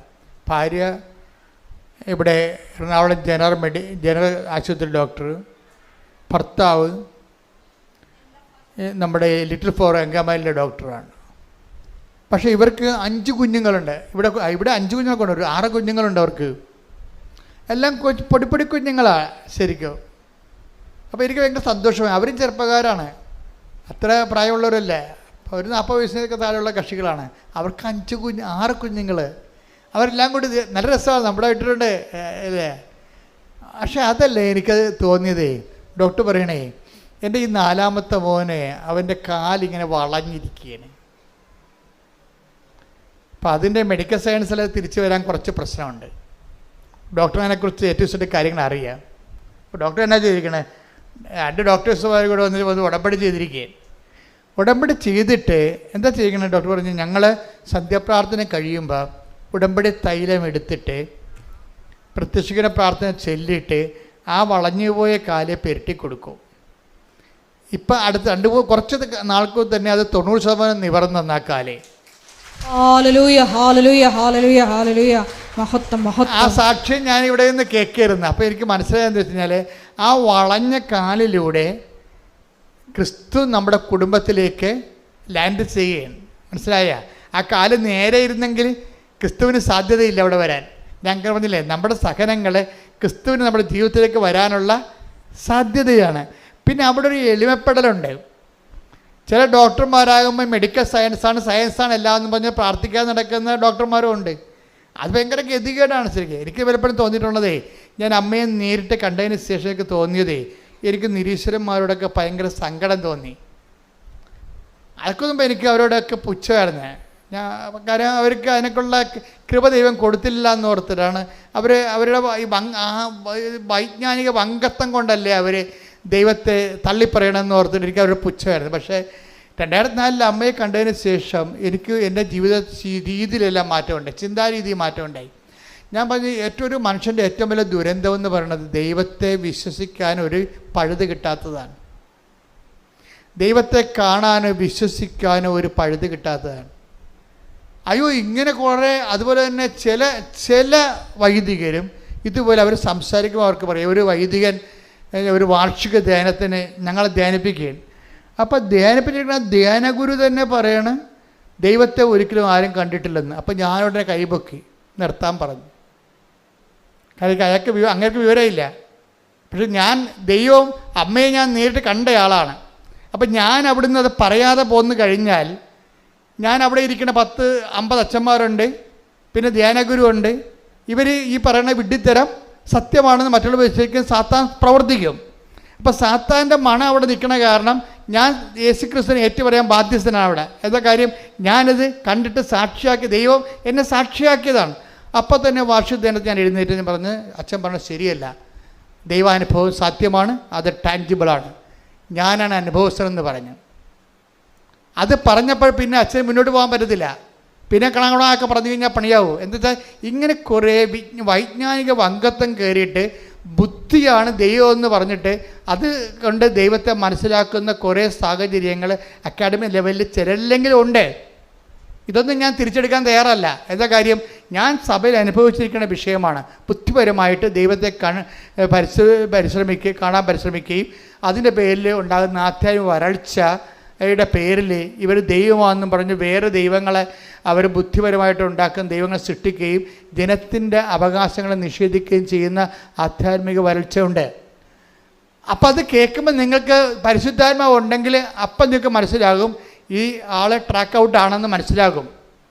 ഇയാളെ ട്രാക്ക് ഔട്ടാണെന്ന് മനസ്സിലാകും. അപ്പം അതുകൊണ്ട് തന്നെ നിങ്ങൾ ഇങ്ങനെയുള്ള കാര്യങ്ങൾ, ദൈവത്തിനെതിരെ പറയുന്ന ഒരു കാര്യം കേൾക്കാനോ ബാധ്യസ്ഥരല്ല നമ്മൾ. എപ്പോഴും ഓർത്തേക്കണം.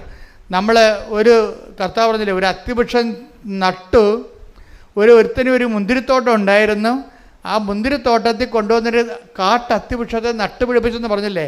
അപ്പം കാട്ടത്തിവൃക്ഷത്തിന് എന്തുമാത്രം ഫെൻസിങ്ങാണ് ചെയ്തിരിക്കണത്. അതുപോലെ നമ്മുടെ വിശ്വാസത്തെ സംരക്ഷിക്കാനും വളർത്താനും നമുക്ക് ബാധ്യതയുണ്ട്. വായി നോക്കികളെല്ലാം TV ഇരുന്നുണ്ട് കുരക്കണമെല്ലാം കേട്ടിട്ട് അതാണ് സത്യമെന്ന് പറഞ്ഞ് നടക്കരുത്. നമുക്ക് അങ്ങനെയുള്ളപ്പോൾ തന്നെ സാധനം ഓഫ് ചെയ്ത് കളയണം. എന്താ കാര്യം, നമുക്കൊരു ലക്ഷ്യമുണ്ട്. നിങ്ങൾ നേടിയെടുത്തതിന് മുറുകെ പിടിച്ചുകൊണ്ട് പോകണം. Take the bed of God. ശ്രദ്ധിക്കട്ടെ. ഹല്ലേലൂയ യേശുവേ നന്ദി. Hallelujah hallelujah hallelujah hallelujah hallelujah hallelujah hallelujah. Philippi 3:16. Philippi 3:16. എന്നാൽ നേടിയെടുത്തതിനെ മുറുകെ പിടിച്ചുകൊണ്ട് തന്നെ ആവണം നമ്മുടെ പ്രവർത്തനം. ഇതൊരു ബാധ്യതയാണ് ആധ്യാത്മികമായ. നമ്മൾ ഓരോ ഉടമ്പടി പുതുക്കി കഴിയുമ്പോഴും നേടിയെടുത്തതിനെ മുറുകെ പിടിച്ചെന്ന് ഉറപ്പ് വരുത്തണം നമ്മൾ. അല്ലാതെ എന്തെങ്കിലും ഒരു പരീക്ഷയ്ക്ക് ഒരു വിഷയം തോറ്റെന്ന് പറഞ്ഞാൽ ആ തോറ്റ വിഷയത്തെ ഓർത്തുകൊണ്ട് നമ്മൾ ക്രിസ്തുവിനെ അവലംബം വെക്കാനും വിശ്വാസത്തെ വർദ്ധിക്കാനും കൂടുതൽ പുണ്യങ്ങളിൽ പുരോഗമിക്കാനും കൂടുതൽ സുവിശേഷം സാക്ഷിയാക്കാനും അങ്ങനെ ആ വിഷയം തന്നെ എടുത്തുകൊണ്ട് ക്രിസ്തു വളരാൻ വേണ്ടിയാണ് നമ്മൾ ശ്രമിക്കേണ്ടത്. അല്ലാത്ത ആൾക്കാർ എടുത്തിരിക്കുന്ന ഉടമ്പടിയല്ല, ഉടായ്പാണ്. എന്താ കാര്യം? അവിടെ കാര്യം കാണാൻ വേണ്ടി അതോ പരിപാടിയൊക്കെ എന്തൊക്കെ എഴുതിയിട്ടിട്ട് ഇവർ വീട്ടിൽ പോയി കുത്തിയിരിക്കുകയാണ്. ദൈവം ഉദ്ദേശിക്കുന്നത് എന്താണ്? നിൻ്റെ ഓരോ വിഷയത്തിലൂടെയും ദൈവത്തെ നീയും തമ്മിലുള്ള ബന്ധത്തെ വർദ്ധിപ്പിച്ചെടുക്കുക. ദൈവത്തിൻ്റെ ഉദ്ദേശം അതാണ്. നമ്മുടെ ഉദ്ദേശം നമ്മൾ എഴുതിയിട്ടിരിക്കുന്ന കാര്യങ്ങൾ നടക്കുക മാത്രമാണ്. ദൈവത്തിൻ്റെ ഉദ്ദേശം അത് മാത്രമല്ല. എന്താണ്? നമ്മളെ ദൈവത്തിൽ കൂടി വളർത്തുകയും നിത്യതയിൽ കൃപയിൽ സമൃദ്ധമാണ്. ഞാൻ വന്നിരിക്കുന്നത് യോഹന്നാൻ 10:10 ഞാൻ വന്നിരിക്കുന്നത് അവർക്ക് ജീവൻ ഉണ്ടാകാനും അത് സമൃദ്ധമായി ഉണ്ടാകാനുമാണ്. അപ്പൊ ഈ കിട്ടിയതല്ല, അത് സമൃദ്ധമാകാൻ വേണ്ടിയുള്ള പരീക്ഷണങ്ങൾ ദൈവത്തിൻ്റെ ഭാഗത്തു നിന്ന് എപ്പോഴും ഉണ്ടായിക്കൊണ്ടിരിക്കും. അതുകൊണ്ട് എപ്പോഴും നമ്മുടെ ജീവിതം സ്വച്ഛമായ ഒരു നീർച്ചാല് പോലെ എപ്പോഴും ഉണ്ടാകണം നിർബന്ധമില്ല. ചിലപ്പോഴും ഉണ്ടാകും. പക്ഷേ എന്നാലും ആ ഒരു വിഷയം കഴിയുമ്പോൾ അടുത്തൊരു വിഷയം ഡിസ്റ്റർബൻസ് ആയിട്ട് വരും. ഒരു വിഷയം കഴിയുമ്പോൾ വേറൊരു വിഷയം വരും. അപ്പോൾ അങ്ങനെ വരുമ്പോൾ അതിൻ്റെ അർത്ഥം എന്താണ്?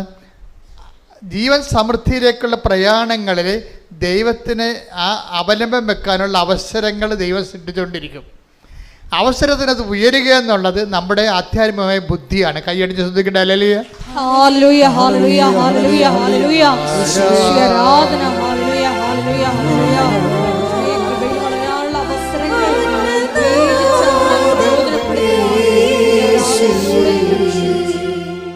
പിന്നെ എപ്പോഴും ശ്രദ്ധിക്കേണ്ടത് ചില സമയത്ത് നിലനിൽപ്പിനുള്ള വരം ഉണ്ടല്ലോ. നിലനിൽപ്പിനുള്ള ഉടമ്പടിയിൽ ഇപ്പോൾ ഒരു ഘട്ടം കഴിയുമ്പോൾ ഇപ്പോൾ ചിലപ്പോൾ ഇറിറ്റേഷൻസ് പോയിൻറ്റുകൾ വരും.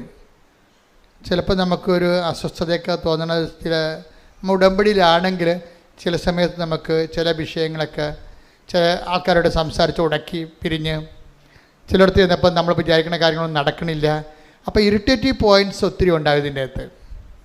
നമ്മൾ ചോറിനെ കല്ല് കടിക്കുന്ന പോലെ ഇടയ്ക്കുന്ന ഇറിറ്റേഷൻ പോയിൻ്റാണ്. ഇതിനെ അതിജീവിക്കാനുള്ള മാർഗമെന്ന് പറയുന്നത്, നിങ്ങൾ കുർബാന സ്വീകരിക്കുമ്പോഴും കുർബാന സ്വീകരിക്കാൻ പറ്റാത്ത അവസ്ഥയിലുള്ള ആൾക്കാരാണെങ്കിൽ നിങ്ങൾ സൽപ്രവൃത്തികൾ ചെയ്യുമ്പോഴുമൊക്കെ നിങ്ങൾ പ്രാർത്ഥിക്കണം, കർത്താവേ എനിക്ക് ആന്തരിക അഭിഷേകം തരണമെന്ന്.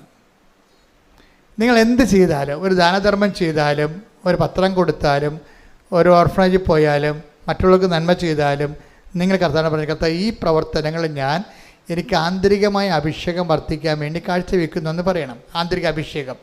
ഈ ആന്തരിക അഭിഷേകം വന്നാൽ ഇറിറ്റേഷൻസ് കുറയും. ഇറിറ്റേഷൻസ് എന്ന് പറഞ്ഞാൽ എന്താണ്? ആവശ്യമില്ലാത്ത രീതിയിലുള്ള ഒരു ഉൾഭയങ്ങൾ, വിഷമതകൾ, നിരാശകൾ, സങ്കടങ്ങളൊക്കെ ഇല്ലേ? അത് ആവശ്യമില്ലാത്ത, നമ്മൾ ഉടമ്പടിയില്ല, പക്ഷേ നമുക്ക് സങ്കടം ഉണ്ടാവും. അപ്പോൾ അങ്ങനെ ചില സിറ്റുവേഷൻസ് ഉണ്ടാകും. പുതിയ കാര്യങ്ങളൊക്കെ ചിലപ്പോൾ ഇറിറ്റേഷൻ പുതിയ വരും. ഉടമ്പടി വെക്കണ കാലത്തില്ലാത്ത കാര്യങ്ങൾ പുതുതായിട്ട്, അപ്പോൾ നമ്മൾ ജീവിതം മുന്നോട്ട് പോകില്ലേ, ഓരോ ദിവസവും പുതിയ പുതിയ ദിവസങ്ങൾ വരുമ്പോൾ പുതിയ പുതിയ പ്രശ്നങ്ങളൊക്കെ വരും. അപ്പോൾ അതിനൊക്കെ അതിജീവിക്കാനുള്ള മാർഗം എന്താണ്? ആന്തരിക അഭിഷേകം പ്രാർത്ഥിക്കണം. എന്ത് ചെയ്താലും ആന്തരിക അഭിഷേകം ഉണ്ടാകണം.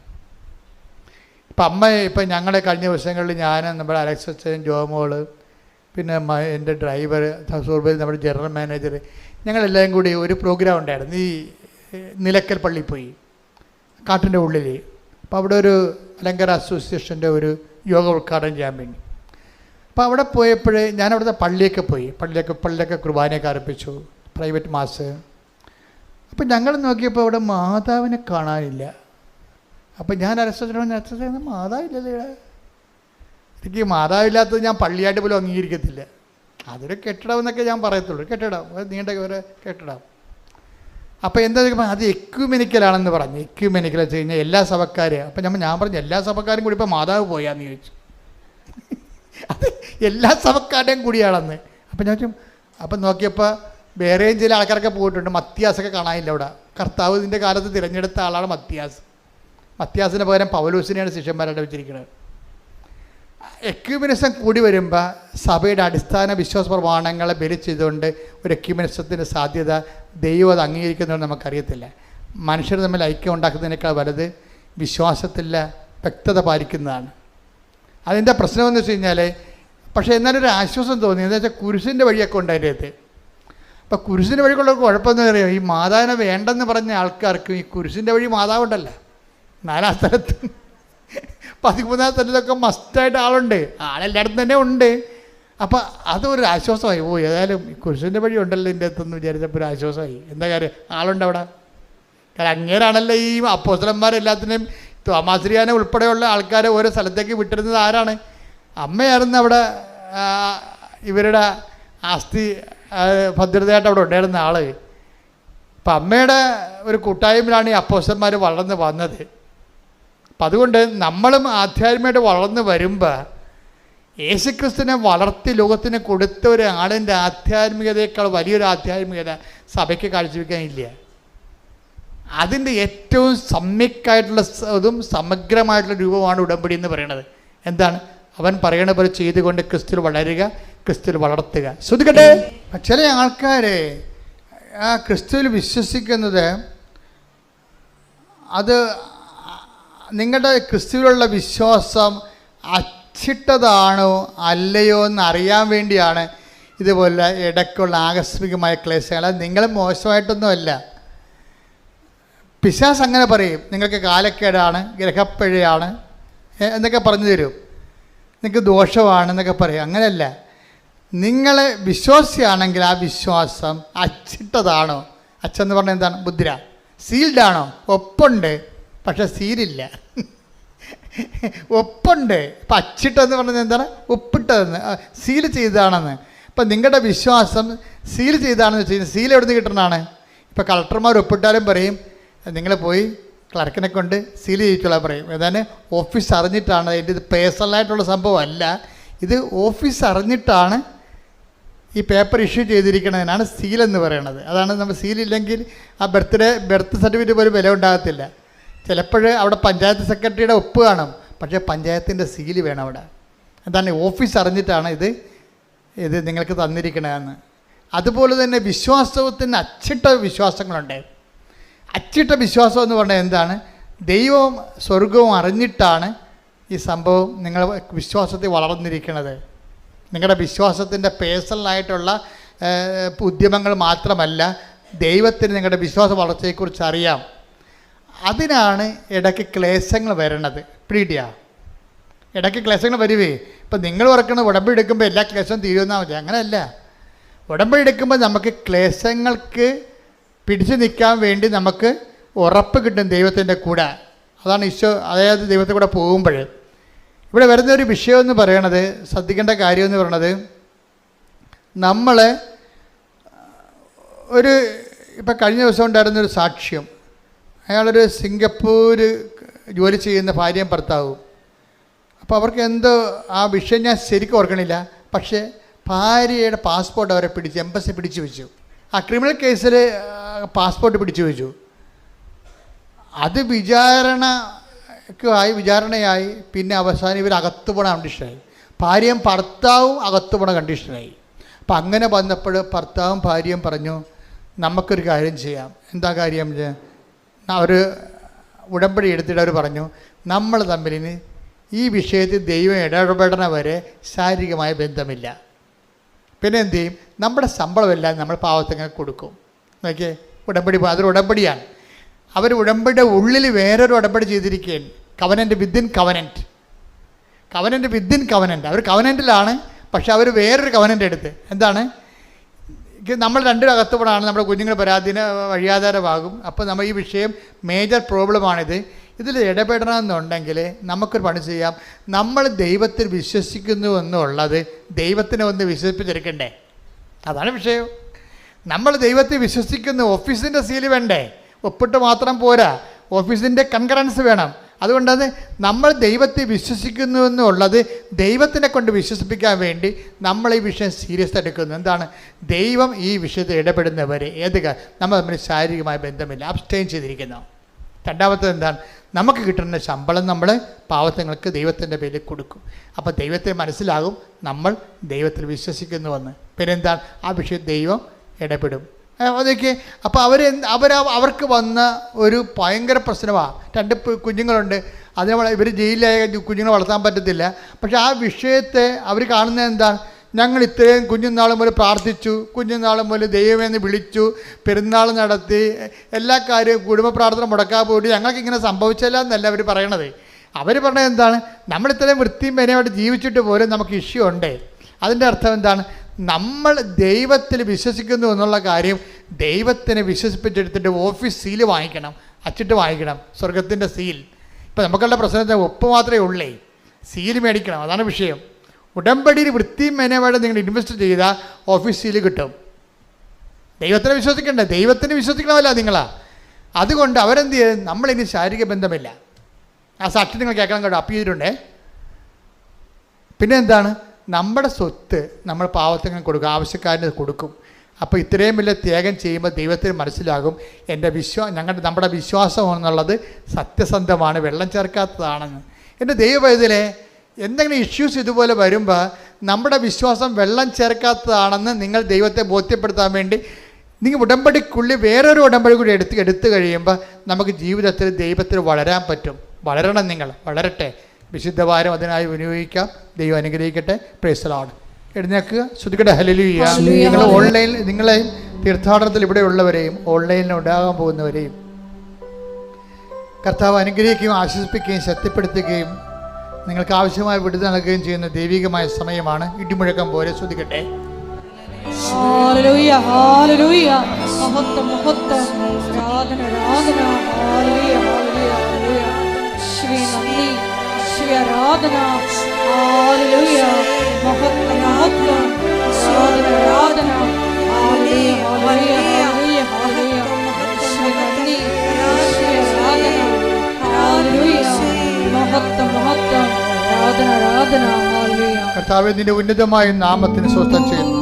മക്കളെ ശ്രദ്ധിച്ചുകൊണ്ടിരിക്കട്ടെ. കർത്താവിന്റെ ഉന്നതമായ നാമത്തിന് സ്വസ്ഥം ചെയ്യുന്നു. കർത്താവേ, നിന്റെ വിശുദ്ധ പൗരോഹിത്യത്തെ മഹത്വപ്പെടുത്തണമേ. കർത്താവേ, സഭയിലുള്ള സാന്നിധ്യം പ്രകടമാക്കണമേ. 39 വർഷം ഞാൻ അർപ്പിച്ച കൃപാനയുടെ യോഗ്യതയാണ്. കൃപാസ്ഥാനത്താറെ ജീവനോടെ പ്രത്യക്ഷപ്പെട്ട പരിശുദ്ധ അമ്മയുടെ മാധ്യസ്ഥത കൽത്താറയിൽ നടന്ന 10,000-കണക്കിന് ആരാധന ശക്തിയ അടിപ്പിണർ പോലെ, വൈദാഘാതം പോലെ ദൈവികമായ ശക്തി നിങ്ങൾക്ക് ആവശ്യിക്കട്ടെ. മാർഗരോഗങ്ങൾ, തീരാവേദികൾ, ദുരിതങ്ങൾ യേശുവിന്റെ നാമത്തിൽ മാറിപ്പോകട്ടെ. ഉച്ച മുതൽ ഉള്ളക്കാല് വരെ ഈശോ എല്ലാ കോശങ്ങളിലും, എല്ലാ പേശികളിലും, അസ്ഥികളിലും, ഞരമ്പുകളിലും, എല്ലാ ആന്തരിക അവയവങ്ങളിലും കർത്താവിന്റെ വിശുദ്ധമായ രക്തം വരട്ടെ. കരൾ രോഗങ്ങൾ, കുഷ്ഠരോഗങ്ങൾ, അതുപോലെ പ്രഷർ രോഗങ്ങൾ, ഷുഗർ രോഗങ്ങൾ യേശു ക്രിസ്തുവിന്റെ ഉന്നതമായ നാമത്തിൽ മാറിപ്പോട്ടെ. ഈശോ അങ്ങനെ വിശുദ്ധമായ രക്തത്താൽ തിരുവിഴാവിൽ നിറങ്ങുന്ന വിശുദ്ധമായ രക്തത്താൽ അങ്ങനെ മക്കളെ കഴുകണമേ എന്ന് പ്രാർത്ഥിക്കുന്ന കുഞ്ഞുങ്ങളെ, പൊടിക്കുഞ്ഞുങ്ങളെ, ഗർഭിണികളെ, ഗർഭത്തെ ശുചികളെ കർത്താവിന്റെ രക്തത്താൽ നിറയട്ടെ. മാർഗരോഗങ്ങള്, തീരാവേദികള്, ജീവ ദുരിതങ്ങള് യേശുവിന്റെ നാമത്തിൽ മാറിപ്പോകട്ടെ.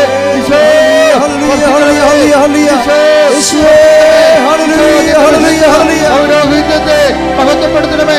സഭയിലുള്ള സാന്നിധ്യം പ്രകടമാക്കണമേ. ഈശോ കരരോഗങ്ങള്, ഹൃദയരോഗങ്ങള്, ശ്വാസകോശ രോഗങ്ങള്, കിഡ്നി രോഗങ്ങള്, ഹൃദയ രോഗങ്ങള് കർത്താവ് സ്പർശിക്കട്ടെ. ഈശോ സ്പർശിക്കേ. എപ്പിലെപ്സി രോഗങ്ങള്, പിച്ച് രോഗങ്ങള്, പിച്ചില രോഗങ്ങള്, പിസിയോഡ് രോഗങ്ങള്, കർത്താവ് ഹൈപ്പർ ആക്ടിവിറ്റികള് യേശുവിന്റെ നാമത്തില് സ്പർശിക്കപ്പെടട്ടെ. മാർഗരോഗങ്ങള്, തീരാവേദികള്, സിസ്റ്റുകള്, മുഴകള്, യേശു കാൻസർ രോഗങ്ങള് കർത്താവിന്റെ നാമത്തിൽ സൗഖ്യമാകട്ടെ. ശ്രദ്ധിക്കട്ടെ. Hallelujah, hallelujah, hallelujah, hallelujah, hallelujah. എല്ലാ രോഗങ്ങളും സുഖപ്പെട്ടുകൊണ്ട് അങ്ങയുടെ നാമത്തെ ഈ ആരാധനയിലൂടെ വീണ്ടും വീണ്ടും മഹത്വപ്പെടുത്തണമേ. ഹല്ലേലൂയ, മഹത്വം, മഹത്വം,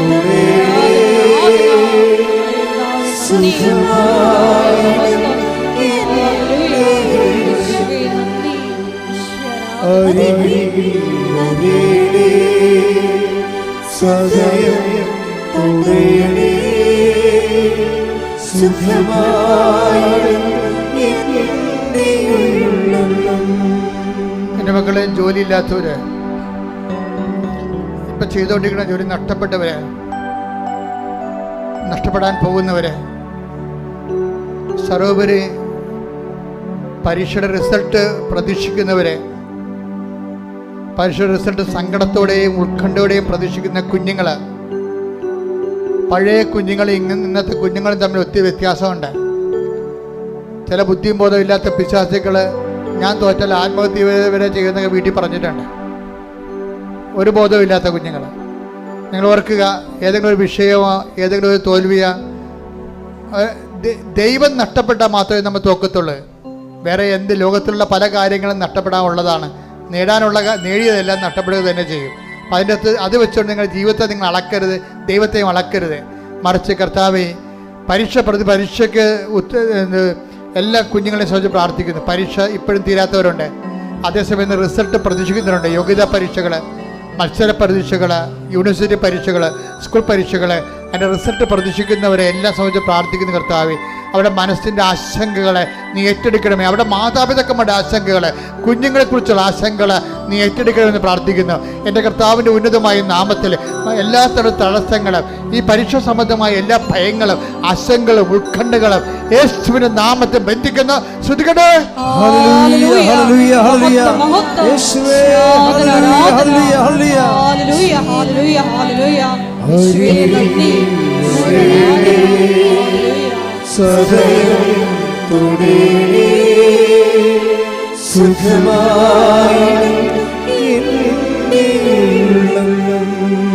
പരിശുദ്ധ പരമദിവ്യകാരുണ്യത്തിന് പരിശുദ്ധ പരമദിവ്യകാരുണ്യത്തിന് എൻ്റെ മക്കളെ, ഭവനമില്ലാത്തവര്, ഭവനത്തിന് വേണ്ടി അപേക്ഷ വെച്ചിട്ടുള്ളവർ സർക്കാരിലും അല്ലാതെയും, വഴിയില്ലാത്തവര്, അവരുടെ ജോലി സംബന്ധമായ തർക്കങ്ങളിൽ കിടന്നവര്, സസ്പെൻഷൻ കിട്ടിയിട്ടുള്ളവര്, തിരിച്ചു കയറുന്നതിന് വേണ്ടി ഉടമ്പടി ചെയ്തിട്ടുള്ളവര്, മക്കളില്ലാത്തവര്, വഴക്കിലും വിദ്വേഷത്തിലിരിക്കുന്നവര്, അതുപോലെ തന്നെ ഭാര്യാഭർത്താക്കന്മാരെ പിരിഞ്ഞിരിക്കുന്നവര്, വിവാഹ നിശ്ചയത്തിലിരുന്ന നിശ്ചയം പോയിട്ടുള്ളവര്, വിവാഹം താമസിക്കുന്നവര്, അങ്ങനെ ഓരോരോ പല പല മരുന്നുകൾ കഴിച്ചിട്ട് മടുത്തിട്ട് മനസ്സ് നിരാശപ്പെടുകയും വീട്ടിലൊരു വല്ലാത്തൊരവസ്ഥയിൽ കഴിയുന്നവരുണ്ട്.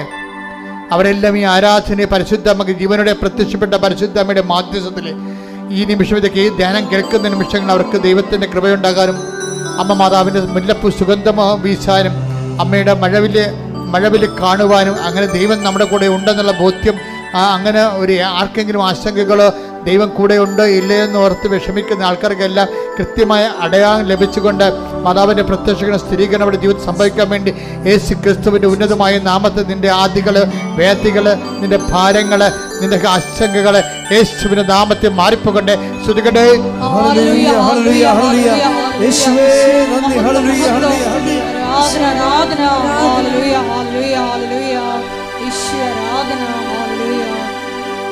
ബിസിനസ് സംബന്ധമായ ആൾക്കാര്, ഒരു ബിസിനസ് കണ്ടെത്താൻ വിഷമിക്കുന്നവര്, ചെയ്തുകൊണ്ടിരിക്കുന്ന ബിസിനസ്സിൽ വല്ല വരുമാനമില്ലാത്തവര്, ചെയ്തുകൊണ്ടിരിക്കുന്ന ബിസിനസ്സിൽ കസ്റ്റമേഴ്സ് ഇല്ലാത്തവര്, അതുപോലെ കടം പോയവര്, കടം കൊടുത്തവര്, ഏജന്റിന് പൈസ കൊടുത്തവര്, തിരിച്ചു കിട്ടാൻ മാർഗമില്ലാത്തവര്, വാടക താമസിക്കുന്നവർ, ഒറ്റയ്ക്കും പാട്ടത്തിനും താമസിക്കുന്നവര്, ഭവന നിർമ്മാണം തന്നെ ആശങ്കയിലായിരിക്കുന്നവര്, അങ്ങനെ ഓരോ മേഖലകളിലെ വിഷമം അനുഭവിക്കുന്ന ഒരു ഇടിമുഴക്കം പോലെ കർത്താവിന്റെ നാമം സ്തുതിക്കട്ടെ. മാതാവ് നിങ്ങളുടെ ജീവിതത്തിൽ ഇടപെടുന്ന സമയമാണ്.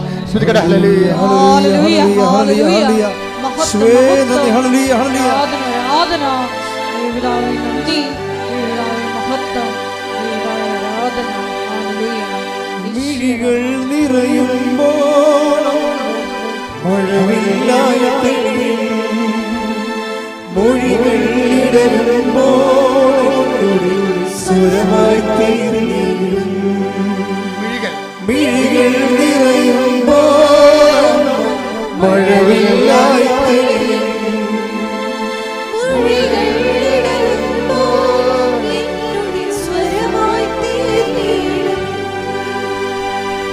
പരിശുദ്ധ പരമദിവ്യകാരുണ്യത്തിന് നേരവും ആരാധനയും സ്തുതിയും പുകഴ്ചയും ഉണ്ടായിരിക്കട്ടെ. സമാപനാശീർവാദം. ഒരിക്കൽ കൂടി മരിയൻ ഉടമ്പടിയിൽ സമർപ്പിച്ചിരിക്കുന്ന എല്ലാ വിഷയങ്ങളും ദൈവമാതാവിൻ്റെ മധ്യസ്ഥയിൽ ദിവ്യകാരുണ്യ സന്നിധിയിൽ സമർപ്പിച്ച് നമുക്കൊരു നിമിഷം പ്രാർത്ഥിക്കാം. നമ്മുടെ ജീവിതത്തിലെ കുറവുകളും സഹനങ്ങളും എല്ലാം ക്രിസ്തുവാകുന്ന പ്രകാശത്തെ ലോകത്തിന് കൊടുക്കുവാനുള്ള മരിയൻ ഇടപെടലിൻ്റെ വലിയ സമയമാണെന്ന് ഇന്നത്തെ ഉടമ്പടി ആരാധനയിലൂടെ വെളിപ്പെട്ട് കിട്ടുകയായിരുന്നു.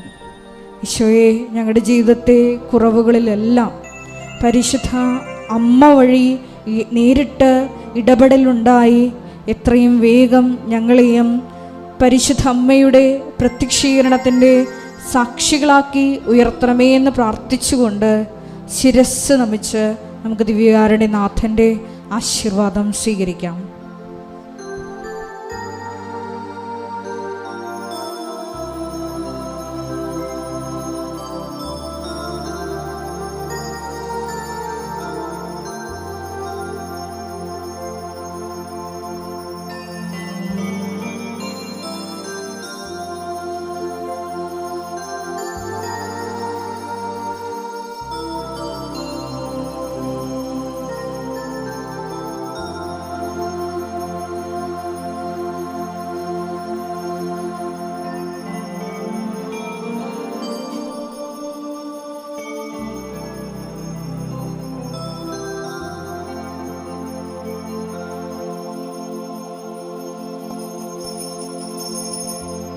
പരിശുദ്ധ പരമമാ ദിവ്യകാരുണ്യമേ,